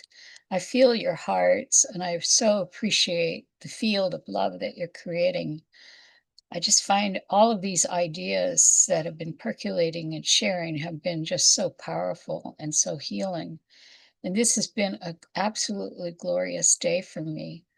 And as Scott would always say, I can only give you a homeopathic dose of what Sophia has meant to me. I have gone to every one of Dan's lectures from over 10 years ago when he started giving lectures. And the Pistis Sophia book is so thick. And, you know, he's dissected it and gone through it. And it's like, it's been a process for all of us to try to distill down the core essence of what it is. So this will be a very brief highlighting of who she is and why she is so powerful and why she's needed and how she's touched my life. And then you're going to have to go take his class to get the rest. So, and I hope I've got the understanding correct, but I was ordained on 10/10/10, an auspicious day by Elizabeth Kelly, into the Lyceum of the Holy Sophia. And when I was ordained, I hadn't a clue about what her story was. I just trusted that I was going to be in the right place.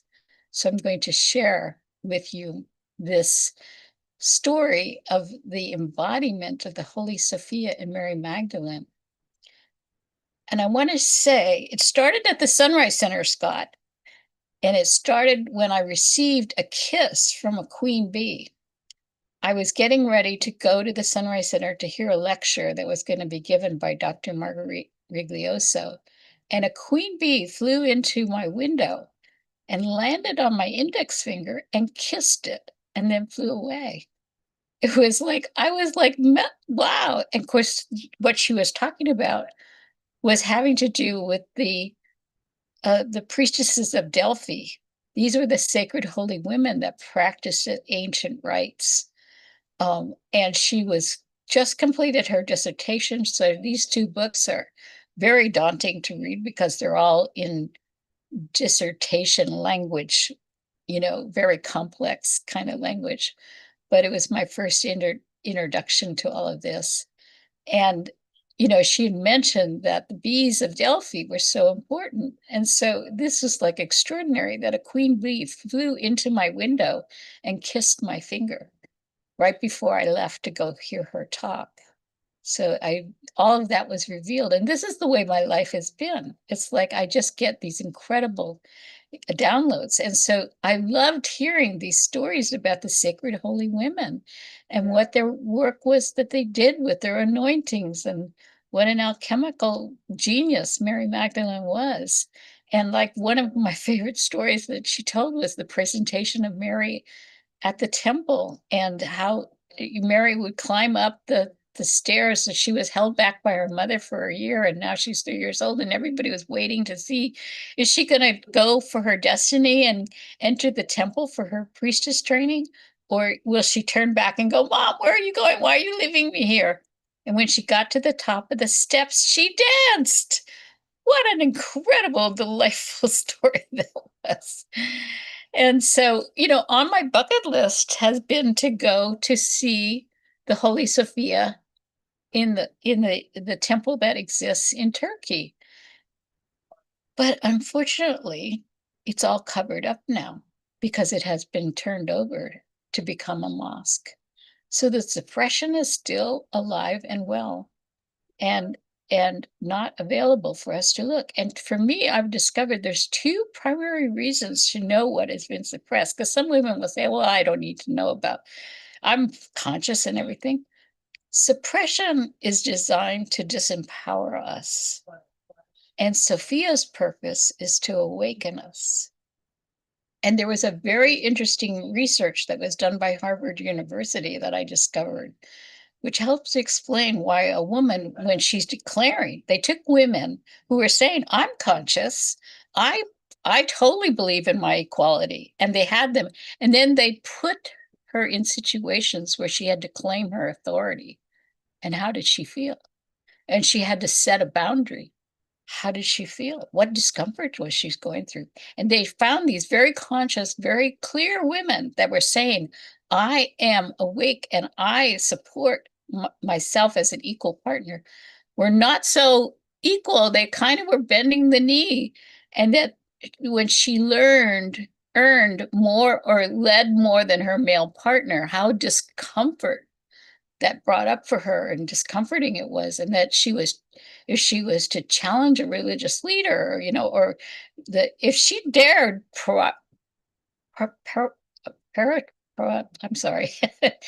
prioritize her own creative talent and calling, as that's what I need to put my energy in, is my creative calling. This was something that would bring up a lot of angst inside of women, even when they were like totally conscious. So my passion became about revealing what has been suppressed so that we can choose once again. And so you have the famous Sistine Chapel, the painting with Michelangelo painted with the God, the Father, white bearded guy, and at least they got one part right in that he's in the divine mind, because the all is in the divine mind. The mind of God. And of course, he's supposedly putting the spark of life into Adam, right? But we have to look again, and we see that he's hanging on for dear life to a woman. And the reason when I found out about this, it was like, oh, she is Sophia. So we have this origin story of this God that's one transcendent God and creates the heaven and earth by his word, right? And of course, the famous part of the story is the fall, right? That Adam and Eve disobeyed God and they fell into sin and separation. And of course, the sin and separation is Eve's fault, right? So it's women who got the bad rap. And then, of course, the goal is to restore your obedience through your faith and your relationship with God. So you must obey God's rules, or else it's all fear-based. But wait a minute, hold on here a second. There is another origin story. So let's take a deep breath in for a second, at least I need to. We have the story of this Sophia creation in the Gnostic tradition. And when we go through this story, what we see is that from the divine infinite, the pleroma, the beauty of the all that is, the love, the light, she arises, this wisdom arises, the eternal source of light. It's an emanation of light. The feminine is the emanation of the light. And Sophia is considered the mother of creation, but we lost the story of the mother. And this beautiful being who was supposed to emanate from the pleroma, the Sophia brings forth the cosmos through her thoughts and her divination. However, it is Sophia that forms Adam in this story and reflects that divine light. She places a spark of light in matter inside Adam. And so she's the one that helps spark that life. And the Gospel of John, Jesus of John, is where it's found, but that's not in the Bible, right? So Sophia created, though, a problem because there was a miscreation, and you'll have to go to Dan's class to find out about that. But in her fall into matter, we forgot who we are. So her goal is to gather her sparks. That's the awakening world. That's all of you. You're all the sparks. And our job is to awaken and remember that you are divine. That's what she's trying to help us with. That's what she's here for. And so when you look at it, he came for her. There's Elizabeth does a Gnostic Eucharist, excuse me, and in it she says he came for her. He did not come to save you because you are not a sinner. So in the Gospel of Mary Magdalene, Jesus said to the disciples, there is no sin. It is you who make sin exist when you act according to the habits of your corrupted nature. So if you have a stinking thinking thought, it's your thought. You're creating that thought. So, you don't have to think that way. And so this is what the Sophia origin story says, that he came to help her. She was rendered blind. Her crown was knocked off in her fall into matter. And he came to help her. It was not about saving you, because you're not a sinner. It's because he came for her. And she is here to help you now. Remember, that spark of the divine light is in you. It's about remembering who you are. And so in this Gnostic text, we learn that Sophia's luminous power becomes hidden within Adam to awaken him and the humanity within that divine light. She's trying to help preserve this divine spark in our fallen state of being in 3D matter. And so he came to restore her crown.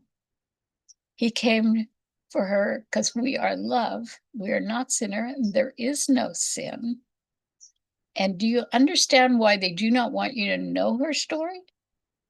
One can control someone when you have sin and fear. And if there's no sin and fear, and you are love, and you're sourcing it all yourself. So this is my church that I grew up in as a kid, and is completely devoid of the divine feminine. And I was starving. And of course, we had Magdalene, who was cast out of the church. So I became a seeker. I became so hungry for this divine feminine. And do you know the Holy Sophia story? She was actually hidden in plain sight. She's on the front of major cathedrals. But do you know her origin story? Have we ever learned it? I never. It took me years and going to lots of dance classes and continuing to search to even begin to. But you see that rose window that the cathedral has in it? That's the pleroma. That's that source of light which she holds. And so we got the penitent Magdalene versus the apostle to the apostle. And what also has been hidden is that she is the embodiment of the Holy Sophia, the Magdalene. Because she is called the woman who knew the all.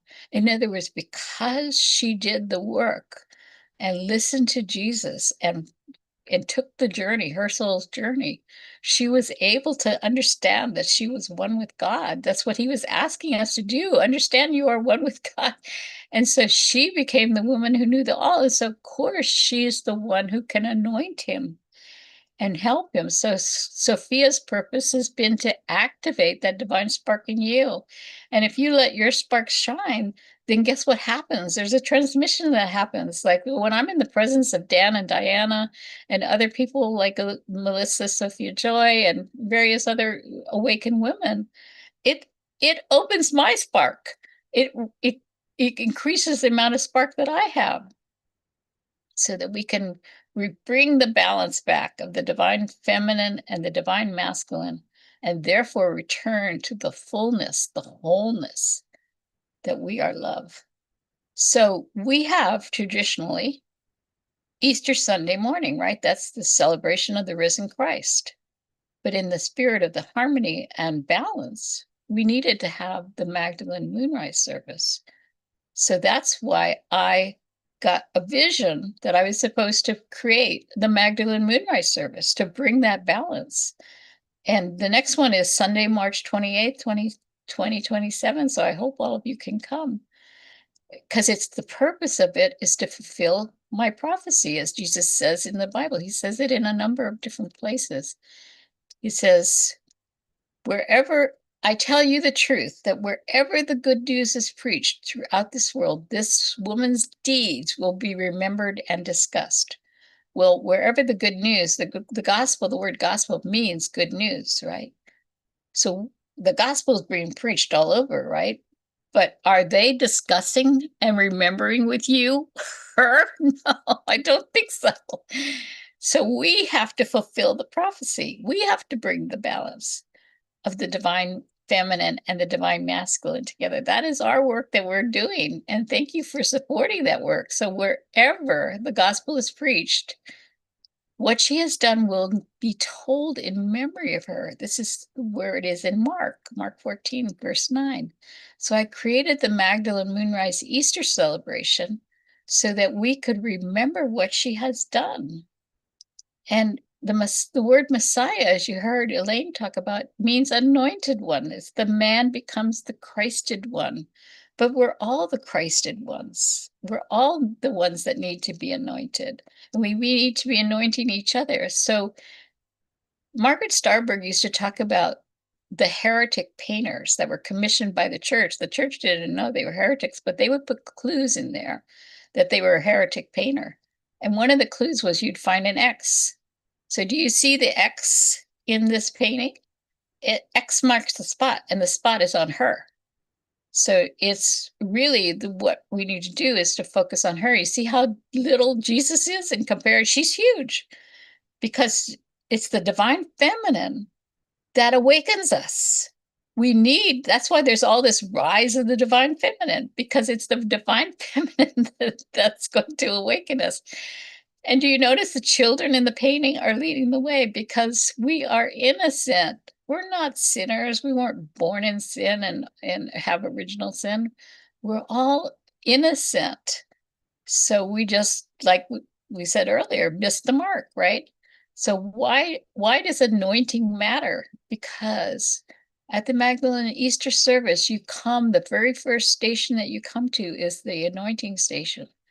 It's for the sacred healing that happens through anointing. Anointing is sacred touch. I see who you are. The priestess who anoints you is holding presence to the energetic love. And she's not doing it as I'm superior to you because I know and you don't know. It's doing that I need to share this with you. It's in the sharing that the sacredness gains in strength. We don't become stronger unless we share.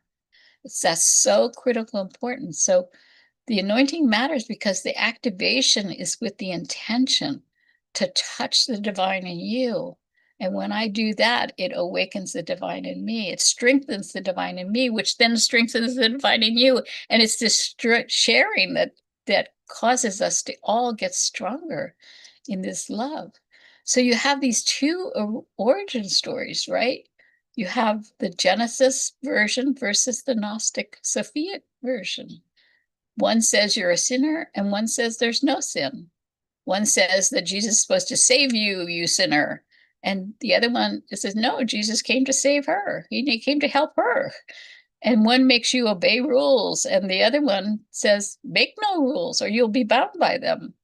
And her purpose, Sophia's purpose, is to help you awaken and remember. So one is the looking outside yourself for some Godhead or some dogma or some way of being. And the other one is to go within. We drop into that which is life itself, that life which exists in us as the fragment of the pleroma. We are from original source. We have just forgotten about it. So we go within. And we make that, instead what we have happening is the Magdalene's getting cast out of the church and she's being stripped of her things. So we have to teach the children now because we have such a fierce conditioning that even a woman fully conscious, according to this Harvard Research, still has a hard time when she has to set boundaries. It should be easy. Like men don't have trouble doing some of these things. They just do it because they have been told they can do it. So you have to teach the children. So this is my granddaughter at 5 years of age. And I brought over the Empowered Magdalene painting. And I showed it to her and asked her to carry it in and place it on the altar. And she looked at the painting and she goes, oh, Grandma, she's so beautiful. And she just took it in.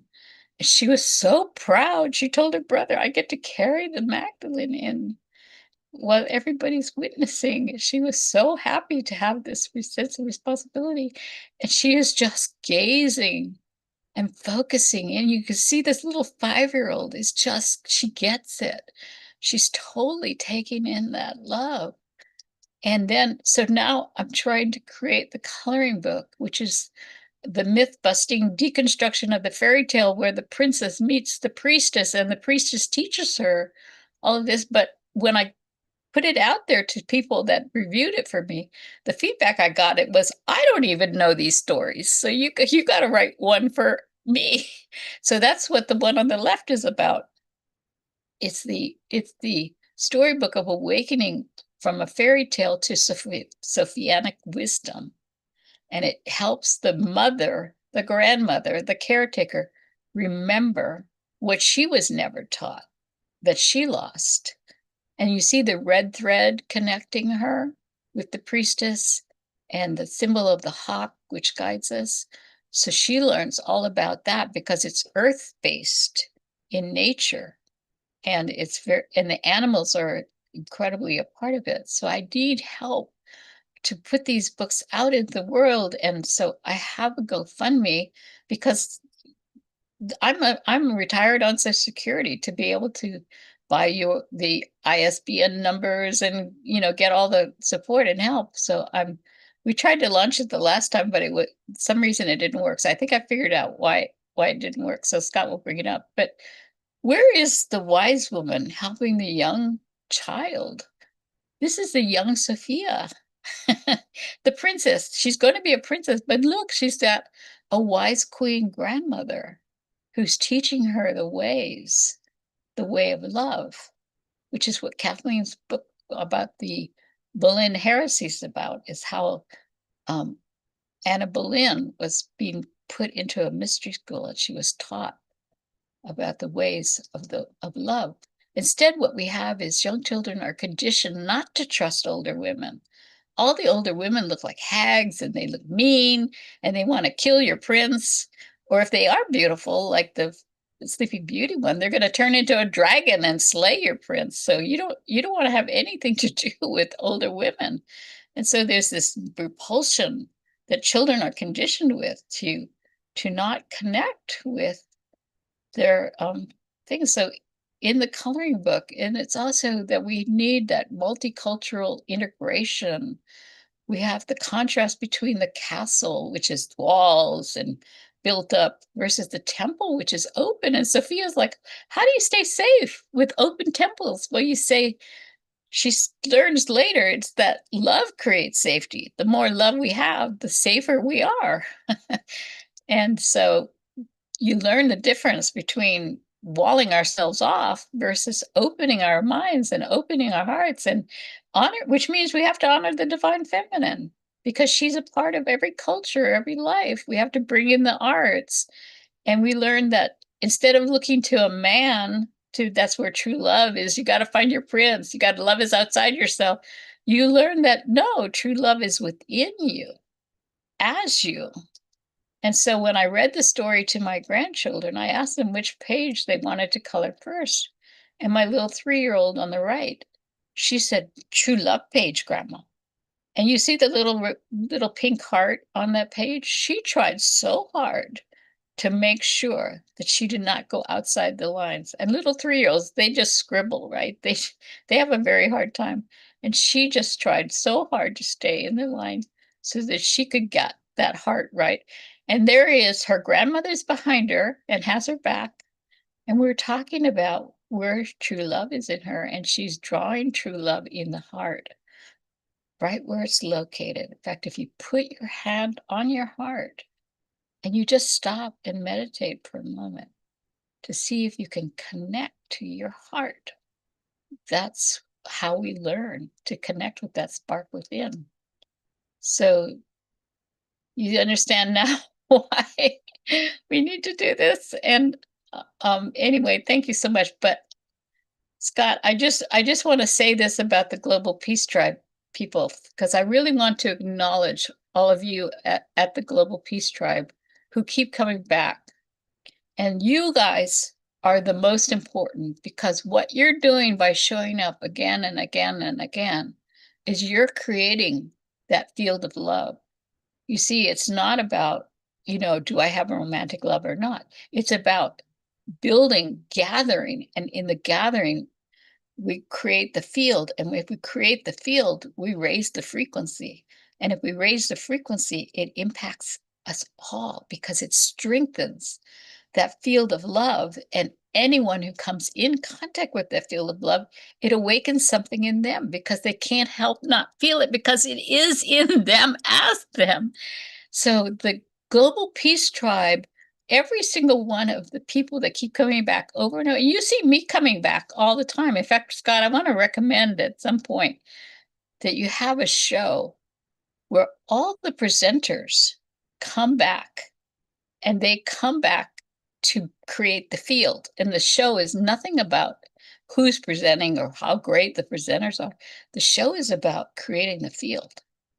And so we all show up for each other, and we all make a massive effort. We have so many people that have valuable information about how to create the field. So you prime the pump a little bit to get people to understand, having a few select people share that wisdom, but people intuitively know how to do that. And when you ask them to create the field of love, suddenly there's an explosion. Just like I saw today, there's like Magdalene feast days happening everywhere, and they're packed and they're full, and more and more people are awakening to it. So we're on the right track. We just have to continue to understand that it's the gathering. And you might want to put everybody on gallery view, Scott, so that, because we really need to honor your Global Peace Tribers. Everybody got your camera off. If you can turn your cameras on, that would be awesome. Yay. I just want to say how much I appreciate all of you so much. And I love you all so much for all the work that you've done to come and bless and pray and be with us and give love to these ideas and do what you can to spread the word and bring in more people and bring in more powerful ideas. So, and Scott, you've been such a great steward of this in Omashar. We acknowledge you for all the labor and it's labor intensive to do all this work. I do one show and I'm like, wow, this is so much. But he does show after show after show after show. So, my hat's off to you, my dear. And so thank you so much. I will stop now. I do want to put our attention on her GoFundMe. And I'd really like to encourage everybody to please donate. Whoops. Let's make it big again. There we go. Let's all donate. I'm going to do that right now. And I see that she just started this. So I'm going to get us off to, I'm going to donate $88. Wow. 8 is the sign of abundance. Yes. And I remind everybody that when you donate, GoFundMe kind of like automatically puts this 17.5% tip in there, but you don't need to pay that. When you fill this out, just go down to this little bar and you can take it all the way down to wherever you want.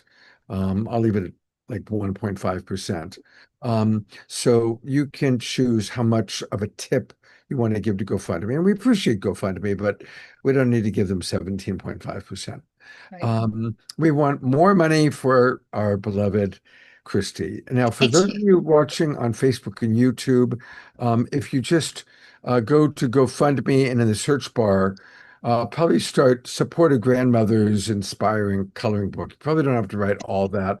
If you write like half of it, it'll probably show right up because Yeah, it's a probably my pretty, name will bring it up too. or Sure. put it Christy Michaels and you'll get it. So I will complete the my donation in a Thank you, few dear. moments.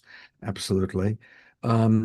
And thank you, Christy. Thank you for your devotion of bringing together this incredible show. I'm going to bring up our presenters one more time, so we can all appreciate them. And thank you. Big, big hug. And of course, remembering Elaine Kalila in Glastonbury, Eden down in Los Angeles. Bring up And Anasuya too, because she's been a team player with me, supporting me for all the. let me find Anasuya. Oh, there She's- she is. Hallelujah, Anasuya. We love you so much. And Anasuya, we periodically give her, lots of time on a show because she's got so much to share. We adore Anasuya. She's one of our favorite people. So a big thanks to all of you. And please, everybody, don't go away because we still have quite a bit of show left. We are going to have some important Global Peace Tribe announcements. Then we're going to have our prayer time with Tiara and all of you. And then we're going to close out with an Omashar song. But there's a lot of pretty important Global Peace Tribe announcements that I want to make. Tomorrow night is when we're going to have this special event at the Sunrise Center. And Christy and I both used to work at the Sunrise Center. We have a long history with Lori Grace in the Sunrise Center. When I first started teaching compassionate communication, it was at the Sunrise Center. And so a lot of wonderful things happen there. So for any of you that happen to be in or close to the San Francisco Bay Area, the Sunrise Center is in Corte Madera, which is in Marin County. And so you are absolutely welcome and invited. Come join us in person for this really special program. We've got with us Sally Cox. Some of you met her. She spoke on my show on Saturday night. She's staying right here in Tiburon. And many of us know what Diane Fossey did for the mountain gorillas. We all know what Jane Goodall did for the chimps. Well, Sally's the next generation, and she's doing it for bonobos. And bonobos are this amazing form of ape. They are maternal. They are a matriarchal society. They don't fight, they don't war. When there's a conflict, they encourage everybody, all the different apes, to make love with each other. And they share their food with each other. And they really are a model of a matriarchal society. And whereas patriarchal chimp tribes are violent, they will attack other tribes. The matriarchal bonobos never attack. So we're going to learn all about that tomorrow night. Now, of course, most of you can't come to the Sunrise Center. So, of course, I have created a Zoom room link where you can come in and join us on Zoom. I did send it out in an email yesterday. I'm also going to send it out in another email um, tomorrow. But I also want to put the link into the chat box for all of you right now. So please do join us tomorrow for it's at 7 p.m. There is a $5 donation that we're asking, and here's the link. And for those of you that register and pay the $5, you will also get a recording of the program. So you get to come into the Zoom room tomorrow night. I'll be hosting it. You can ask questions of Sally and, of course, interact in the Zoom room. If you can't make it, or even if you do, you'll also get a recording of her presentation. So please join us. And I'm going to put the link into the chat box right now. Scott, you forgot to mention the most important part is that meager, that little bitty $5, which may be big to some people, goes to saving the bonobo. It goes to her work. It doesn't go to like some magical fund that pays your rent. It goes to getting more bonobos saved from going extinct. Thank you. Absolutely. Yeah, So even if you can't go, donate. Yeah, they have a huge reserve that they've created in the Congo, which is where the bonobos live. Are you going to be there in person tomorrow, Anasuya? Do you have a car? I mean, you gonna pick me up? You pick me up. We'll arrange that. We'll talk about that. Actually, ironically, Okay. I don't have a car right now either. So, but we'll find a ride for you. Let's talk about it privately. Perfect. Okay. So, please do join us tomorrow, 7 p.m. I'm going to turn it over to beloved brother Omashar. He's got a couple of announcements, and then I'll come back. Take it away, brother. Yes, indeed. I do have two announcements. The first one is on Friday morning, 8:45. I am playing 3 or 4 songs to start this amazing free morning session with Steve Farrell called Beyond Limits. And it starts at 8:45 a.m. Pacific time with moi, and then it goes into his 2-hour session. And so please, I'll put the chat in the chat, the link to this, but come and join us. It sounds like a great session. He's such a wisdom keeper, and he's sharing his knowledge free, which is a great thing. And so for those of us on YouTube and Facebook, it's humanitiesteam.org. and you click Beyond Limits and sign up for that. So that's my one little plug. And my second plug, which is really important, and this is in alignment with Unity Earth and Hubcast, basically on 8/8 for 24 hours, based in out of Australia, there's this program in which I'll be playing music throughout the day, but there's all of these different nodes around the world, including Ramail and Noreen from the Peace Cafe in Pakistan, who are going to be presenting during the 24 hours. And you can join in at any time, and you can become a node. But anyway, register on this page. For those on Facebook and YouTube, put in peace.intruth.io, peace.intruth.io, and you'll come up with this amazing opportunity for us to reach. They did it in 2020, just before the pandemic, and they reached about I think 20,000 people. 100,000 people, there it is. And this year they're putting it out to gather 1 million people together to hold a space of peace and measure it with technology. It's an amazing thing. There's no way I can share it all now, but Ben Bowler and Unity Earth and Pitch Hub and all these people that are all affiliated with the Global Peace Tribe are a part of it. So I'll put those two things in the chat box for us here. And thank you, Scott. Absolutely. Thank you, brother. I always like to let people know what we've got coming up. And then we're going to go to prayer time, and then we're going to go to Omashar for a closing song. But while we're on our announcements, this Saturday night, it's going to be a connecting. Whoops, wrong one. I've got two there. Whoops, they both went down. Uh-oh. Let's try that again. This Saturday night, we have an evening with 4 wise women. Boy, this is being. Are you guys seeing that? Are you seeing an evening with 4 wise women? Yes, Okay. no. Okay, great.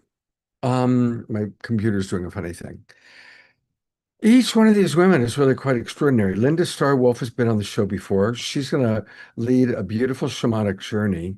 Rihanna Skywalker is going to talk to us about the extraordinary astrology that is happening right now. Some of you have probably heard about it. Anadea Judith has a beautiful new program she's launching. And all 3 of those ladies have been on before, but we have somebody else, Cassandra Vitan. She was on briefly when we did our Evolutionary Leaders Circle show when Omashar and I were in Santa Fe last month. And she's an amazing woman who ran IONS, the Institute of Noetic Sciences, for 9 years. And so truly an evening with 4 wise women. And the other program that's coming up exactly 1 week from tonight, every year, our beloved Diara puts together a show celebrating World Interfaith Awareness Week. And she's brought on some of her wonderful friends. And Diara, do you want to share a little bit about this?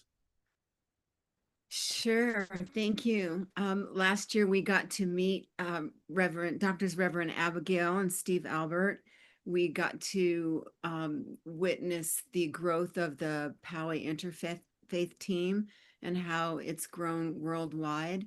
And we had presenters the whole first week of August, presenters from all around the world sharing their different peace and interfaith work. So we're highlighting a few people on Wednesday night and then also offering the whole menu to our Global Peace Tribe like we did last year. So you can fill your calendars for that first week of August this year as well, 10th anniversary. Looking forward to that. And I'm going to keep the camera on Diara as she leads our prayer time. Thank you, Scott.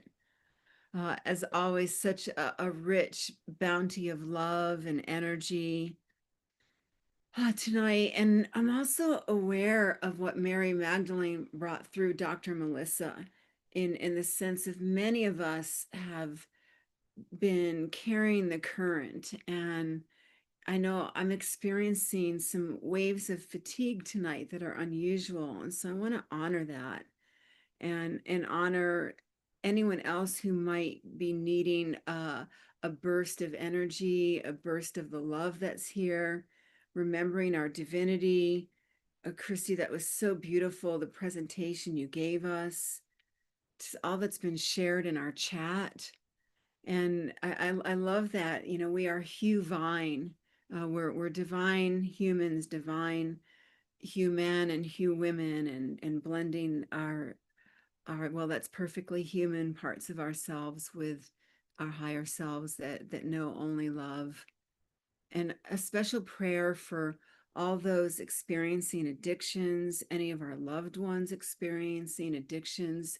There were some beautiful shares in our chat around the victory and still the struggle as we, as Scott says, as light beings move through this dense world. And we often choose ways to manage that sometimes deplete us. And so filling our divine coffers with love and light tonight, and just breathing that in, feeling our spirits rise, our bodies respond. Any ways that we might be weary in spirit and body, in mind, receiving the love that we all pour into this room that spreads out through all the streaming platforms, all the replays, and all those receiving it without even knowing that they're receiving this beautiful dose of love and light. A special prayer tonight for our beloved Terry Russo, who's been having difficulty joining us in our Zoom room. We were talking about caretakers, those who give care. Scotty put into our messenger chat page music that he's created to help buoy the spirits of caretakers, and sending that love back out to you, Scotty. And just blessing all the peace workers, the peacemakers. I love that screaming peace. And I put in, the wind screams Mary, Mary Magdalene, the wind screams peace. Just blending all that music in with the divine love, the music in our souls, the music from the all. And we're asking now for all our pores to be open, all our essences to be open to receive more of this divine light that's pouring through on this feast of love, the true nature of the divine woman, the divine Mary, the divine men, divine Yeshua, honoring each other, anointing each other. And we know that this magnitude, this amazing, amazing grace of love and light, this exponential burst of truth, changes for all the generations to come, just like in Christie's book for her grandchildren, all our grandchildren. And we welcome all those children watching from beyond the veil, inviting them down to partake in this river, this sea of love that's being created. And so just breathing in as you pour into the chat, into the room, anything that your heart desires to bring forward in this place of peace and plenty, and feeling those vibrations ripple through our bodies, replenishing, regenerating, rejoicing, rejuvenating. And so it is.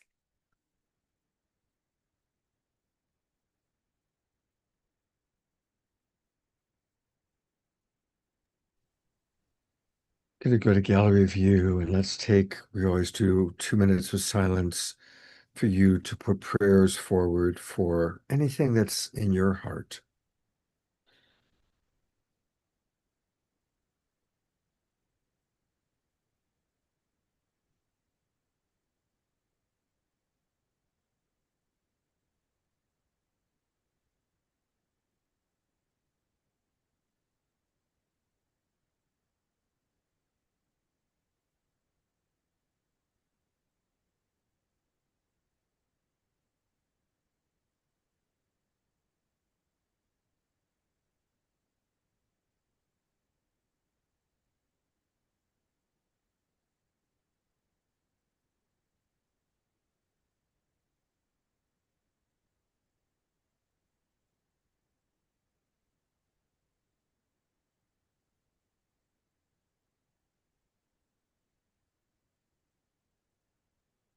Thank you, everybody. Thank you for your prayers. Thank you for your presence. I also want to acknowledge, I think we had more chat room comments tonight than ever before. I could not keep track. They were flying so fast. And so it just goes to show what a powerful topic this is. And if any of you want a copy of the chat box, go in and save it, because there's a lot going on. And I'll also copy it and send it to you, Christy and Diana, Dan, Melissa. Take care, everybody. And we're turning it over to our beloved Omushara to close us out.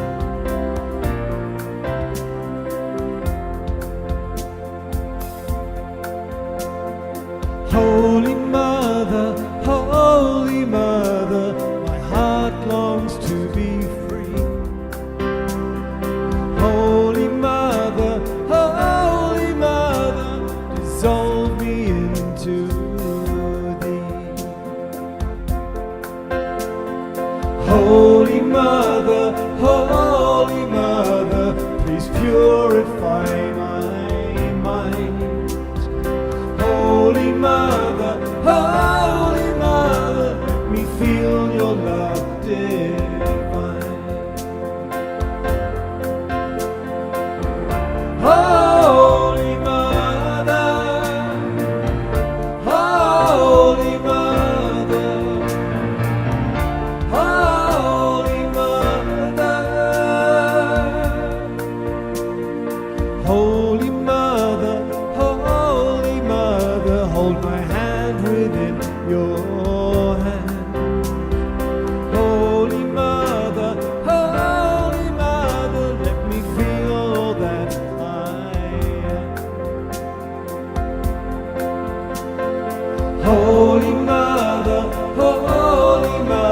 you are rising through my heart. Holy Mother, I know we will never part. Holy Mother, Holy Mother,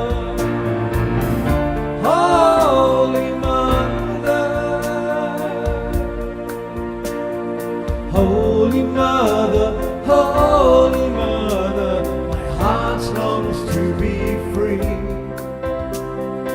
Holy Mother,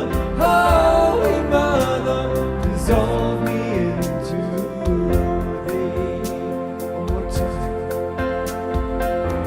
Holy Mother, Holy Mother, Holy Mother, Holy Mother, hold my hand within your hand. Holy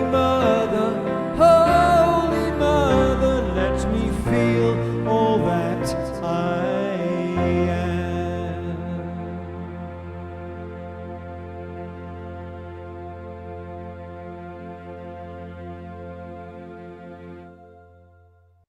Oh, beautiful, beautiful, perfect song, as Yeah. always.